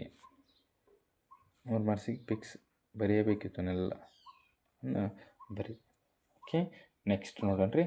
ವಸ್ತುವಿನ ಸ್ಥಾನವನ್ನು F1 ಮತ್ತು ಓಗಳ ಮಧ್ಯದಲ್ಲಿ ಇಟ್ಟಾಗ ಲಾಸ್ಟ್ ಕೇಸಸ್ ರೀ. ಇದು ಲಾಸ್ಟ್ ಕೇಸ್. ಇದು ಲಾಸ್ಟ್ ಕೇಸ. F1 ಮತ್ತು ಓಗಳ ಮಧ್ಯ ದೃಕ್ಕೇಂದ್ರಗಳ ಮಧ್ಯದಲ್ಲಿ ಇಟ್ಟಾಗ ವಸ್ತುವನ್ನು F1 ಮತ್ತು ಓಗಳ ಮಧ್ಯದಲ್ಲಿ ಇಟ್ಟಾಗ ಪ್ರತಿಬಿಂಬದ ಸ್ಥಾನ ಎಲ್ಲಿದಪ್ಪ ಅಂತಂದ್ರೆ ವಸ್ತುವಿನ ಭಾಗದ ಅಂದ್ರೆ ವಸ್ತು ಯಾವ ಭಾಗದೊಳಗಡೆ ಐತೆ ನೋಡ್ರಿ, ಅದ ಭಾಗದೊಳಗಡೆ ಪ್ರತಿಬಿಂಬ ಮೂಡ್ತದೆ. ಇಲ್ಲಿ ಮೂಡಿದೆ ನೋಡ್ರಿ, ಇಲ್ಲೇ ಮೂಡಿದ ಪ್ರತಿಬಿಂಬ. ಮತ್ತು ಪ್ರತಿಬಿಂಬದ ಗಾತ್ರ ಏನಾಗಿರ್ತದಪ್ಪ ಅಂತಂದ್ರೆ ದೊಡ್ಡದಾದ ಪ್ರತಿಬಿಂಬ ಮೂಡಿರ್ತದೆ. ಇಲ್ಲಿ ದೊಡ್ಡದಾದ ಪ್ರತಿಬಿಂಬ ಮೂಡಿರ್ತದೆ. ಆಮೇಲೆ ಸತ್ಯ ಮತ್ತು ನೇರ ಸೀದಾ ಐತಿ ನೋಡ್ರಿ. ಚಿತ್ರ ಸೀದಾ ಐತಿ. ಅದಕ್ಕೆ ಸತ್ಯ ಮತ್ತು ನೇರ ಅಂಥೇಳಿ ಚಿತ್ರ ಪ್ರತಿಬಿಂಬದ ಸ್ವಭಾವ ಆಗಿರ್ತದೆ. ದೊಡ್ಡದಾಗಿರ್ತದೆ. ಪ್ರತಿಬಿಂಬದ ಗಾತ್ರ ವಸ್ತುವಿನ ಭಾಗದಲ್ಲೇ ಪ್ರತಿಬಿಂಬ ಮೂಡ್ತದೆ. ಓಕೆ, ಇನ್ನು ನೆಕ್ಸ್ಟ್ ಏನು ಮಾಡೋಣಪ್ಪ ಅಂತಂದ್ರೆ ಕಣ್ಣು ಮತ್ತು ವರ್ಣಮಯ ಜಗತ್ತು ಅಂತಕ್ಕಂಥ ಪಾಠದೊಳಗಡೆ ಒಂದು ಚಿತ್ರ ಮಾತ್ರ ಪಿಕ್ಸ್ ಕೇಳ್ತಾರೆ. 2 ಮಾರ್ಕ್ಸಿಗೆ ಕೇಳ್ತಾರೆ ನೋಡ್ರಿ. ಏನಪ್ಪ ಅಂತಂದ್ರೆ ಬಿಳಿ ಬಣ್ಣದ ರೋಹಿತದ ಪುನರ್ ಸಂಯೋಜನೆಯ ಚಿತ್ರ. ಬಿಳಿ ಬಣ್ಣದ ರೋಹಿತದ ಪುನರ್ ಸಂಯೋಜನೆ ಚಿತ್ರ. ಇದು ನ್ಯೂಟನ್ರವರು ಮಾಡಿರ್ತಕ್ಕಂಥ ಚಿತ್ರ. 2 ಪ್ರಿಸಮನ್ನು ತಗೊಂಡು ಒಂದು ಸೀದಾ ಇಡ್ತಾರೆ, ಇನ್ನೊಂದು ಉಲ್ಟಾ ಇಡ್ತಾರೆ. ಯಾಕಂದ್ರೆ ಈ ಬಿಳಿ ಬಣ್ಣದೊಳಗಡೆ 7 ಬಣ್ಣಗಳು ಇರ್ತಾವೆ. ಅದರೊಳಗಡೆ ಆ 7 ಬಣ್ಣಗಳನ್ನು ಸಪ್ರೇಟ್ ಮಾಡಲಿಕ್ಕೆ 2 ಪ್ರಿಸಮನ್ನು ತಗೋತಾರೆ. ಆ 2 ಪ್ರಿಸಮಿಂದ ಪ್ರಯತ್ನ ಮಾಡಿದಾಗ ಕೊನೆಯದಾಗಿ ಅವರಿಗೆ ಬಂದಿದ್ದು ಕೇವಲ ಬಿಳಿ ಬೆಳಕು ಮಾತ್ರ. ಕೊನೆಯದಾಗಿ ಅವ್ರಿಗೆ ಬಂದಿದ್ದು ಯಾವುದಪ್ಪ ಅಂತಂದ್ರೆ ಬಿಳಿ ಬೆಳಕು ಮಾತ್ರ ಅಷ್ಟೇ. ಪರದೆ ಮೇಲೆ ಬೀಳ್ತದೆ ಬಿಳಿ ಬೆಳಕು. ಇದೊಂದು ಚಿತ್ರವನ್ನು ನೋಡ್ಕೊರಿ ನೀವು. ಇದಕ್ಕೆ 2 ಮಾರ್ಕ್ಸಿಗೆ ಕೇಳುವಂಥ ಸಾಧ್ಯತೆ ಇರ್ತದೆ. ಭಾಳಷ್ಟು ಇಂಪಾರ್ಟೆಂಟ್. ನೆಕ್ಸ್ಟ್, ವಿದ್ಯುತ್ ಪ್ರವಾಹದ ಕಾಂತೀಯ ಪರಿಣಾಮಗಳು ಅಂತಕ್ಕಂಥ ಪಾಠದೊಳಗಡೆ ನೇರವಾದ ವಾಹಕದ ಸುತ್ತಲಿನ ಕಾಂತೀಯ ಬಲ ರೇಖೆಗಳು ತೋರಿಸುವ ಚಿತ್ರವನ್ನು ಬರೀರಿ ಅಂತ ಹೇಳ್ತಾರೆ. ಇದನ್ನು ಸಹಿತ 2 ಮಾರ್ಕ್ಸು ಅಥವಾ 3 ಮಾರ್ಕ್ಸಿಗೆ ಕೇಳುವಂಥ ಸಾಧ್ಯತೆ ಅದು. ನೋಡ್ಕೊಳ್ಳಿ. ರಾಸಾಯನಶಾಸ್ತ್ರದ ಬೇಕಾದ್ರೆ ಇದು ಫಿಸಿಕ್ಸ್ ಒಳಗಡೆ ಆಯಿತು. ಭೌತಶಾಸ್ತ್ರದೊಳಗಡೆ ಏನೇನಾಯಿತು ಅನ್ನೋದೆಲ್ಲ ಕೊಟ್ಟಾರೆ ನೋಡ್ರಿ. ವಿದ್ಯುತ್ ಶಕ್ತಿ ಪಾಠದೊಳಗಡೆ ಇವು ಸಿಂಬಾಲ್ಸನ್ನು ಕೇಳ್ತಾರೆ. ಸರಳ ಮಂಡಲ ಮತ್ತು ಸಮಾಂತರ ಜೋಡಣೆ, ಸರಣಿ ಕ್ರಮದ ಜೋಡಣೆ. ಬೆಳಕು ಪಾಠದೊಳಗಡೆ ನಿಮ್ನ ದರ್ಪಣದ ಮೇಲೆ ಉಂಟಾಗುವ ಪ್ರತಿಬಿಂಬದ ರಚನೆ, ಪೀನ ಮೊಸರದ ಮೇಲೆ ಉಂಟಾಗುವ ಪ್ರತಿಬಿಂಬದ ರಚನೆ, ಇವುಗಳನ್ನು ಕೇಳ್ತಾರೆ. ಆಮೇಲೆ ಕಣ್ಣು ಮತ್ತು ವರ್ಣಮಯ ಜಗತ್ತು ಪಾಠದೊಳಗಡೆ ಬಿಳಿ ಬಣ್ಣದ ರೋಹಿತದ ಪುನರ್ ಸಂಯೋಜನೆ ಚಿತ್ರ. ಅದರ ಜೊತೆಗೆ ವಿದ್ಯುತ್ ಪ್ರವಾಹದ ಕಾಂತೀಯ ಪರಿಣಾಮಗಳ ಒಳಗಡೆ ನೇರ ವಾಹಕದ ಸುತ್ತಲಿನ ಕಾಂತೀಯ ಬಲ ರೇಖೆಗಳು ತೋರಿಸುವ ಚಿತ್ರ. ಇಷ್ಟು ಕೇಳ್ತಾರೆ. ಹಂಗಾರೆ ರಸಾಯನಶಾಸ್ತ್ರ ಕೆಮಿಸ್ಟ್ರಿ ಒಳಗಡೆ ಏನು ಕೇಳ್ತಾರೆ? ಕೆಮಿಸ್ಟ್ರಿ ಒಳಗಡೆ ಭಾಳಷ್ಟು ಇಂಪಾರ್ಟೆಂಟ್ ಆಗಿರುವಂತಹ ಚಿತ್ರಗಳದಾವ. ಆ ಚಿತ್ರಗಳನ್ನು ತಾಮ್ರದ ವಿದ್ಯುತ್ ವಿಭಜನೆ, ಲೋಹಗಳು ಮತ್ತು ಅಲೋಹಗಳ ಪಾಠದೊಳಗಡೆ ಕಂಡು ಬರ್ತಕ್ಕಂಥದ್ದು. ತಾಮ್ರದ ವಿದ್ಯುತ್ ವಿಭಜನೆಯ ಶುದ್ಧೀಕರಣ ಅಂತ ಹೇಳಿ ಬರ್ತದೆ. ಈ ಎಲ್ಲ ಭಾಗಗಳನ್ನು ನೀವು ಗುರುತಿಸಬೇಕಾಗ್ತದೆ. ಮತ್ತು ನೀರಿನ ವಿದ್ಯುತ್ ವಿಭಜನೆ, ರಾಸಾಯನಿಕ ಕ್ರಿಯೆಗಳು ಮತ್ತು ಸಮೀಕರಣ ಪಾಠದೊಳಗಡೆ ಬರುವಂಥ ಚಿತ್ರ. ನೀರಿನ ವಿದ್ಯುತ್ ವಿಭಜನೆ ಭಾಳ ಸರ್ತಿ ಕೇಳ್ಯಾರ ಕ್ವಶನ್ಸನ್ನು. ಇದು ಮಾತ್ರ ಭಾಳಷ್ಟು ಇಂಪಾರ್ಟೆಂಟ್ ಅದ. ಭಾಳ ಸರ್ತಿ ಕೇಳಿದ್ದಾರೆ ಈ ಕ್ವಶನ್ಸನ್ನು. ಅದಕ್ಕೆ ನೋಡ್ಕೊರಿ. ನೆಕ್ಸ್ಟ್, ಸಾರರಹಿತ ಸಲ್ಫ್ಯೂರಿಕ್ ಆಮ್ಲದೊಂದಿಗೆ ಸತುವಿನ ಚೂರುಗಳ ವರ್ತನೆ. ಪುಸ್ತಕದೊಳಗಡೆ ಚಿತ್ರ ಭಾಳ ಚೆಂದಾಗಿ ಕೊಟ್ಟಾರೆ. ಆ ಚಿತ್ರಗಳನ್ನು ಬಿಡಿಸ್ರಿ. ಚಿತ್ರಗಳನ್ನು ಬಿಡಿಸಿ ನೀವು ಪರ್ಫೆಕ್ಟಾಗಿ ಚಿತ್ರಗಳನ್ನು ಬಿಡಿಸಿದ್ದೇ ಆದರೆ ನಿಮಗೆ 12 ಅಂಕಗಳು ಬರುವಂಥ ಸಾಧ್ಯತೆ ಅದ. ಇನ್ನು 4 ಚಿತ್ರಾಧಾರಿತ ಪ್ರಶ್ನೆಗಳನ್ನು ಕೇಳ್ತಾರೆ. ಒಟ್ಟಾರೆಯಾಗಿ 16 ಅಂಕದ ಚಿತ್ರಗಳನ್ನು ಕೇಳ್ತಾರೆ. ಇದು ಆಮ್ಲಗಳು ಮತ್ತು ಪ್ರತ್ಯಾಮ್ಲಗಳು, ಲವಣಗಳು ಪಾಠದೊಳಗಡೆ ಇರುವಂತಹ ಒಂದು ಚಿತ್ರ. ಇದು ಸಹಿತ ಇಂಪಾರ್ಟೆಂಟ್ ಆಗಿದೆ. ಮತ್ತು ಲೋಹದ ಮೇಲೆ ಹಬೆಯ ವರ್ತನೆಯ ಚಿತ್ರ ನೋಡಿರಿ. ಲೋಹಗಳ ಮೇಲೆ ಹಬೆಯ ವರ್ತನೆಯ ಚಿತ್ರ ನೀರಿನ ಜೊತೆ ವರ್ತಿಸ್ತಾ ಇಲ್ಲ ಅಂತೇಳಿ ಪರೀಕ್ಷೆ ಮಾಡಬೇಕಾದ್ರೆ ಇದೊಂದು ಚಿತ್ರ ಬರ್ತದೆ. ಈ ಚಿತ್ರವನ್ನು ಬಹಳಷ್ಟು ಇಂಪಾರ್ಟೆಂಟ್. ಆದ ಕಾರಣ ಇದನ್ನು ಸಹಿತ ಪ್ರಾಕ್ಟೀಸ್ ಮಾಡಿರಿ. ಓಕೆ, ಲೋಹಗಳು ಮತ್ತು ಅಲೋಹಗಳು ಪಾಠದಲ್ಲಿ ಕೆಲವೊಂದಿಷ್ಟು ಲೋಹಗಳು ಅಲೋಹಗಳಿಗೆ ಇಲೆಕ್ಟ್ರಾನ್ಗಳನ್ನು ವರ್ಗಾವಣೆ ಮಾಡಿ ಅಯಾನಿಕ ಸಂಯುಕ್ತಗಳನ್ನು ಉಂಟು ಮಾಡ್ತವೆ. ಆ ಅಯಾನಿಕ ಸಂಯುಕ್ತಗಳ ಉಂಟಾಗುವಿಕೆಯನ್ನು ನೀವು ತೋರಿಸ್ಬೇಕ್ರಿ, ಹೆಂಗೆ ಇಲೆಕ್ಟ್ರಾನ್ಗಳು ವರ್ಗಾವಣೆ ಆಗ್ತಾವ ಅಂಥೇಳಿ. ನೋಡಿರಿ, ಇಲ್ಲಿ ಮೆಗ್ನೀಷಿಯಂ ಕ್ಲೋರೈಡ್ ಅದ. ಮೆಗ್ನೀಷಿಯಂ ಕ್ಲೋರೈಡ್ ಉಂಟಾಗೈತಿ. ಈ ಮೆಗ್ನೀಷಿಯಂ ಕ್ಲೋರೈಡ ಉಂಟಾಗಬೇಕಾದ್ರೆ ತನ್ನಲ್ಲಿರುವಂಥ 2 ಇಲೆಕ್ಟ್ರಾನ್ಗಳನ್ನು ಬಿಟ್ಟುಕೊಡ್ತದೆ.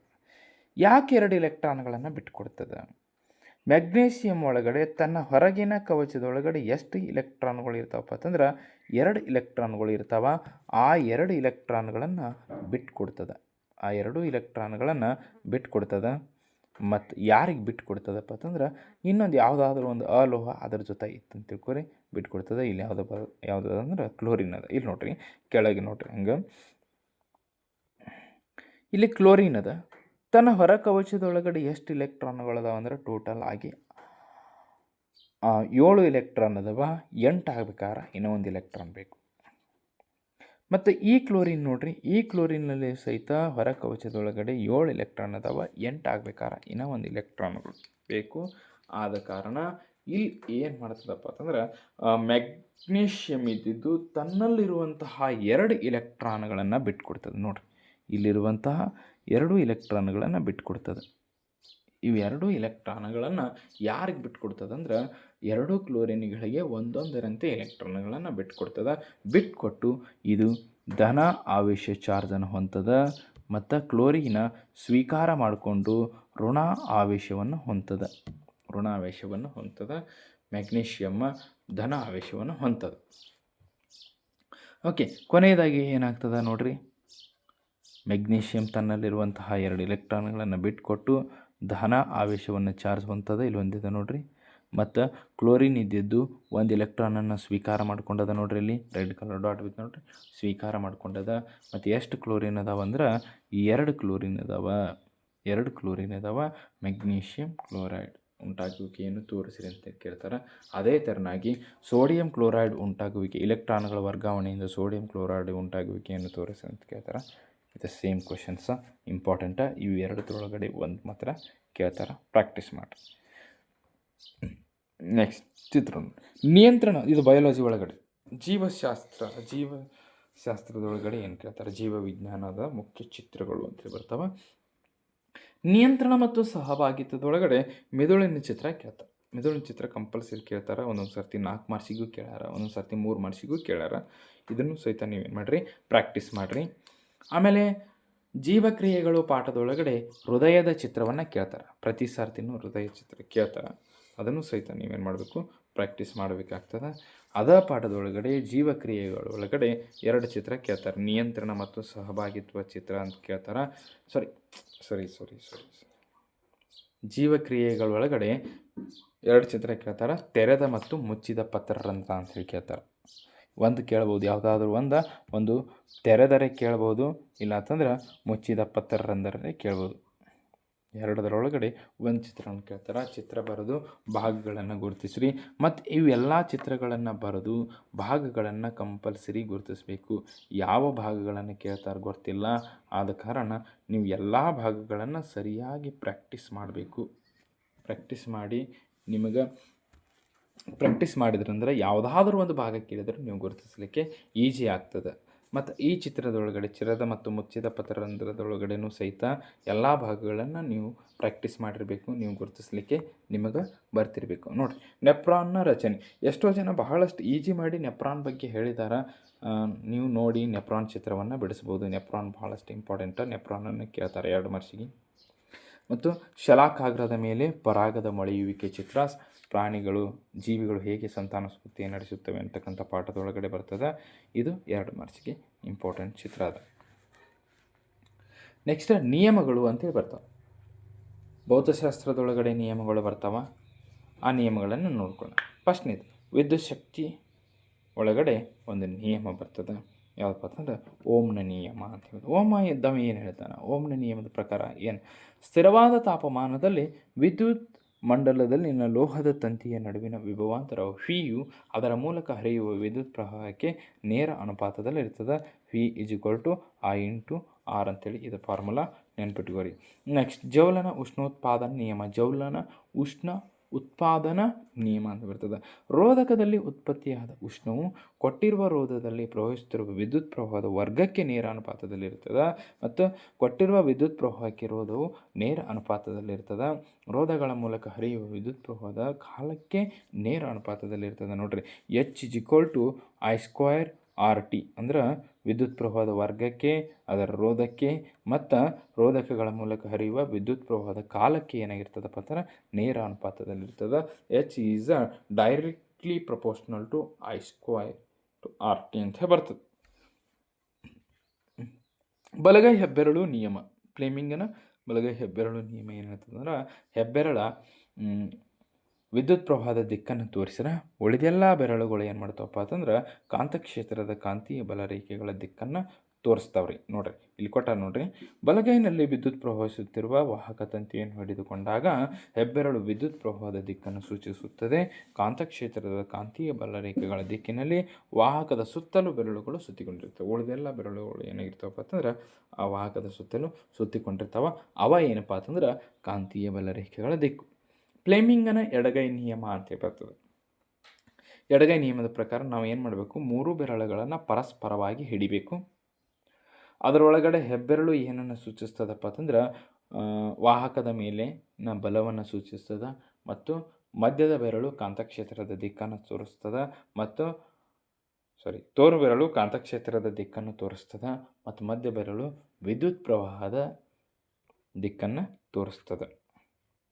ನಿಯಮವನ್ನು ಹೆಂಗೆ ಬರೀಬೇಕು? ಈ ನಿಯಮದ ಪ್ರಕಾರ ನಮ್ಮ ಎಡಗೈಯನ್ನು ಹೆಬ್ಬೆರಳು, ತೋರು ಬೆರಳು ಮತ್ತು ಮಧ್ಯದ ಬೆರಳುಗಳನ್ನು ಪರಸ್ಪರ ಲಂಬವಾಗುವಂತೆ ಹಿಡಿದಾಗ ತೋರು ಬೆರಳು ಕಾಂತಕ್ಷೇತ್ರದ ದಿಕ್ಕನ್ನು, ಮಧ್ಯ ಬೆರಳು ವಿದ್ಯುತ್ ಪ್ರವಾಹದ ದಿಕ್ಕನ್ನು ಹಾಗೂ ಹೆಬ್ಬೆರಳು ವಾಹಕದ ಮೇಲೆ ವರ್ತಿಸುವ ಬಲವನ್ನು ಸೂಚಿಸ್ತದೆ, ಬಲದ ದಿಕ್ಕನ್ನು ಸೂಚಿಸ್ತದೆ. ಬೆಳಕಿನ ಪ್ರತಿಫಲನದ ನಿಯಮಗಳು. ನೋಡಿರಿ, ಈ ಪ್ರತಿಫಲನದ ನಿಯಮಗಳನ್ನು ಬಹಳಷ್ಟು ಇಂಪಾರ್ಟೆಂಟ. ನೋಡಿ, 8ನೇ ಇದ್ದಾಗೂ ನೀವು ಕಲ್ತಿರಿ ಇದನ್ನು, ಪ್ರತಿಫಲನದ ನಿಯಮಗಳು ಅಂಥೇಳಿ ಏನು ಹೇಳ್ತದೆ? ಪತನ ಕೋನವು ಪ್ರತಿಫಲನ ಕೋನಕ್ಕೆ ಸಮನಾಗಿರ್ತದೆ, 1ನೇದು. 2ನೇದು ಏನಪ್ಪ ಅಂತಂದ್ರೆ ಪತನ ಕಿರಣ ಪತನ ಬಿಂದುವಿನಲ್ಲಿ ಪ್ರತಿಫಲನದ ಮೇಲ್ಮೈಗೆ ಎಳೆದ ಲಂಬ ಮತ್ತು ಪ್ರತಿಫಲಿತ ಕಿರಣ ಈ 3 ಎಲ್ಲಿರ್ತಾವಪ್ಪ ಅಂತಂದ್ರೆ ಒಂದೇ ಸಮತಲದಲ್ಲಿ ಇರ್ತಾವ.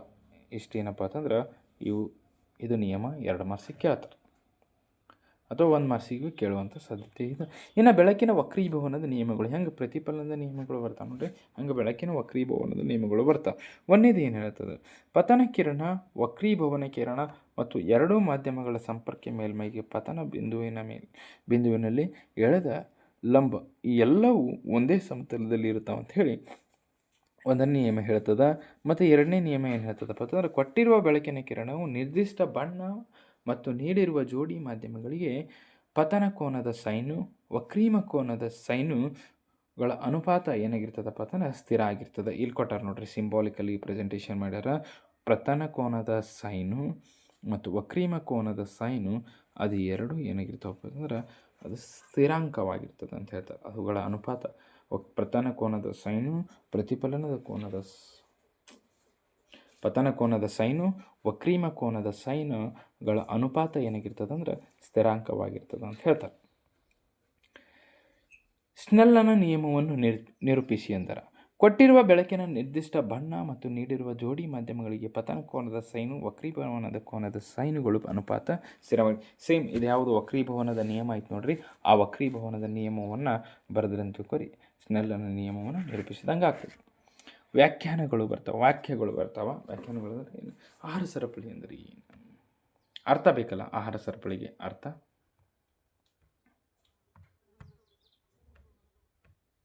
ಓಕೆ. ಪೋಷಣ ಸಂಬಂಧದಲ್ಲಿ ಒಂದು ಸ್ತರದಿಂದ ಮತ್ತೊಂದು ಸ್ತರಕ್ಕೆ ಆಹಾರ ಶಕ್ತಿಯ ವರ್ಗಾವಣೆ ಏನಂತ ಕರೀತಾರೆ ಅಂದರೆ ಆಹಾರ ಸರಪಳಿ. ಈಗ ನೋಡ್ರಿ, ಹುಲ್ಲಿನಿಂದ ಮಿಡತೆಗೆ ಆಹಾರ ವರ್ಗಾವಣೆ ಆಗ್ತದೆ. ಅದರ ಆಹಾರ ಅಂದರೆ ಶಕ್ತಿ ವರ್ಗಾವಣೆ. ಮಿಡತೆಯನ್ನು ತಿನ್ನುವಂಥ ಕಪ್ಪಿಗೆ ಮಿಡತೆಯಿಂದ ಶಕ್ತಿ ವರ್ಗಾವಣೆ ಆಗ್ತದೆ. ನೋಡ್ರಿ, ಪೋಷಣ ಸಂಬಂಧದಲ್ಲಿ ಇವೆಲ್ಲ ಸಂಬಂಧಗಳು ಒಂದು ಸ್ತರದಿಂದ ಅಂದರೆ ಮೊದಲನೇ ಸ್ತರ, ಎರಡನೇ ಸ್ತರ, ಉತ್ಪಾದಕರು, ಪ್ರಾಥಮಿಕ ಭಕ್ಷಕರು, ದ್ವಿತೀಯಕ ಭಕ್ಷಕರು, ಇವೆಲ್ಲ ಸ್ತರದಿಂದ ಒಂದು ಸ್ತರದಿಂದ ಮತ್ತೊಂದು ಸ್ತರಕ್ಕೆ ಆಹಾರ ಮತ್ತು ಶಕ್ತಿಯ ವರ್ಗಾವಣೆ ಏನಂತ ಕರೀತಾರೆ ಅಂದರೆ ಆಹಾರ ಸರಪಳಿ ಅಂತ ಕರೀತಾರೆ. ಓಕೆ. ನೆಕ್ಸ್ಟ್, ಜೈವಿಕ ಸಂವರ್ಧನೆ ಎಂದರೆ ಏನು? ಹಾನಿಕಾರಕ ರಾಸಾಯನಿಕಗಳ ಸಂಗ್ರಹವು ವಿವಿಧ ಆಹಾರ ಸರಪಳಿಗಳ ಪೋಷಣ ಸ್ತರಗಳಲ್ಲಿ ಕಂಡುಬರುವ ಜೀವಿಗಳಲ್ಲಿ ಹೆಚ್ಚುತ್ತಾ ಹೋಗುವಂಥ ಪ್ರಕ್ರಿಯೆ. ನೋಡ್ರಿ, ಮೊದಲ ಹಾನಿಕಾರಕ ಆಹಾರ ಪದಾರ್ಥಗಳನ್ನು ಉತ್ಪಾದಕರು ಸೇವನೆ ಮಾಡಿದ್ರಂದ್ರೆ ಅದರಿಂದ ಪ್ರಾಥಮಿಕ ಭಕ್ಷಕರಿಗೆ ಹೋಗ್ತದೆ ಅದು ಹಾನಿಕಾರಕ ವಸ್ತು, ಮತ್ತು ಅದರಿಂದ ಎಲ್ಲಿ ಹೋಗ್ತದಪ್ಪ ಅಂತಂದ್ರೆ ದ್ವಿತೀಯಕ ಭಕ್ಷಕರು, ಆಮೇಲೆ ತೃತೀಯಕ ಭಕ್ಷಕರು, ಹಿಂಗೆ ಒಂದು ಸ್ತರದಿಂದ ಮತ್ತೊಂದು ಸ್ತರಕ್ಕೆ ಏನಾಗ್ತದಪ್ಪ ಅಂತಂದ್ರೆ ಅದು ಹಾನಿಕಾರಕ ರಾಸಾಯನಿಕಗಳ ಸಂಗ್ರಹ ಏನಾಗ್ತಿರ್ತದಂದ್ರೆ ಒಂದು ಸ್ತರದಿಂದ ಮತ್ತೊಂದು ಸ್ತರಕ್ಕೆ ಏನಾಗ್ತದೆ ಹೆಚ್ಚಾಕೋತ ಹೋಗ್ತದೆ. ಆ ಕ್ರಿಯೆನ ಏನಪ್ಪ ಅಂತಂದ್ರೆ ಜೈವಿಕ ಸಂವರ್ಧನೆ. ನೆಕ್ಸ್ಟ್, ರಚನಾ ಸಮಾಂಗಿಗಳು ಅಂತೇಳಿ ಬರ್ತಾವ. ಒಂದೇ ಅಣುಸೂತ್ರ ಆದರೆ ವಿಭಿನ್ನ ರಚನೆಯನ್ನು ಹೊಂದಿದ್ರೆ ಅಂತಹ ಸಂಯುಕ್ತಗಳಿಗೆ ನಾವೇನಂತ ಕರಿತೀವಿ ಅಂದ್ರೆ ರಚನಾ ಸಮಾಂಗಿಗಳು ಅಂಥೇಳಿ ಕರಿತೀವಿ. ಒಂದೇ ರೀತಿ ಅಣುಸೂತ್ರ ಇರಬೇಕು, ಬೇರೆ ಬೇರೆ ಏನಾಗಿರ್ಬೇಕಪ್ಪ ಅಂತಂದ್ರೆ ರಚನೆ ಇರಬೇಕು. ಒಂದೇ ರೀತಿ ಅಣುಸೂತ್ರ ಇರಬೇಕು, ಬೇರೆ ಬೇರೆ ರಚನೆ ಇತ್ತಂತ ತಿಳ್ಕೊಳ್ಳಿ. ಅಂತಹ ಒಂದು ಸಂಯುಕ್ತಗಳಿಗೆ ನಾವೇನಂತ ಕರಿಬೇಕು? ರಚನಾ ಸಮಾಂಗಿಗಳು ಅಂತ ಕರಿತೀವಿ. ಉದಾಹರಣೆ ಹೇಳ್ಬೇಕಂದ್ರೆ ಬ್ಯೂಟೇನ್ ಅಂತ ತಗೊಂಡು, ಬ್ಯೂಟೇನ್ ಫಾರ್ಮುಲಾ ಏನು ರೀ? C4H10 ಅಂತ ಬರ್ತದೆ. ಇದನ್ನು ನಾವು ನೇರ ಸರಪಳಿ ರೂಪದೊಳಗಡೆ ಬರಿಬೋದು, ಇನ್ನೊಂದು ಇದನ್ನು ಕವಲು ಸರಪಳಿ ರೂಪದೊಳಗಡೆನೂ ಬರಿಬೋದು. ಇದೇನಪ್ಪ ಅಂತಂದ್ರೆ ಒಂದೇ ರೀತಿ ಅಣುಸೂತ್ರ. ಇಲ್ಲಿ 4 ಕಾರ್ಬನ್ ಇರ್ತಾವ, 10 ಹೈಡ್ರೋಜನ್ ಇರ್ತಾವ, ಇಲ್ಲಿ 4 ಕಾರ್ಬನ್ ಇರ್ತಾವ, 10 ಹೈಡ್ರೋಜನ್ ಇರ್ತಾವ. ಆದರೆ ಒಂದೇ ರೀತಿ ಅಣುಸೂತ್ರ ವಿಭಿನ್ನ ರಚನೆ ಇತ್ತಂತ ತಿಳ್ಕೊಳ್ಳಿ. ವಿಭಿನ್ನವಾದಂತಹ ರಚನೆ ಇತ್ತಂದ್ರೆ ಅಂತಹ ಸಂಯುಕ್ತಗಳಿಗೆ ನಾವೇನಂತ ಕರಿಬೇಕು? ರಚನಾ ಸಮಾಂಗಿಗಳು ಅಂಥೇಳಿ ಕರಿಬೇಕು. ಅನುರೂಪ ಶ್ರೇಣಿ ಅಂತ ಬರ್ತದೆ. ಕಾರ್ಬನ್ ಮತ್ತು ಅದರ ಸಂಯುಕ್ತದೊಳಗಡೆ ಅನುರೂಪ ಶ್ರೇಣಿ ಬರ್ತವೆ.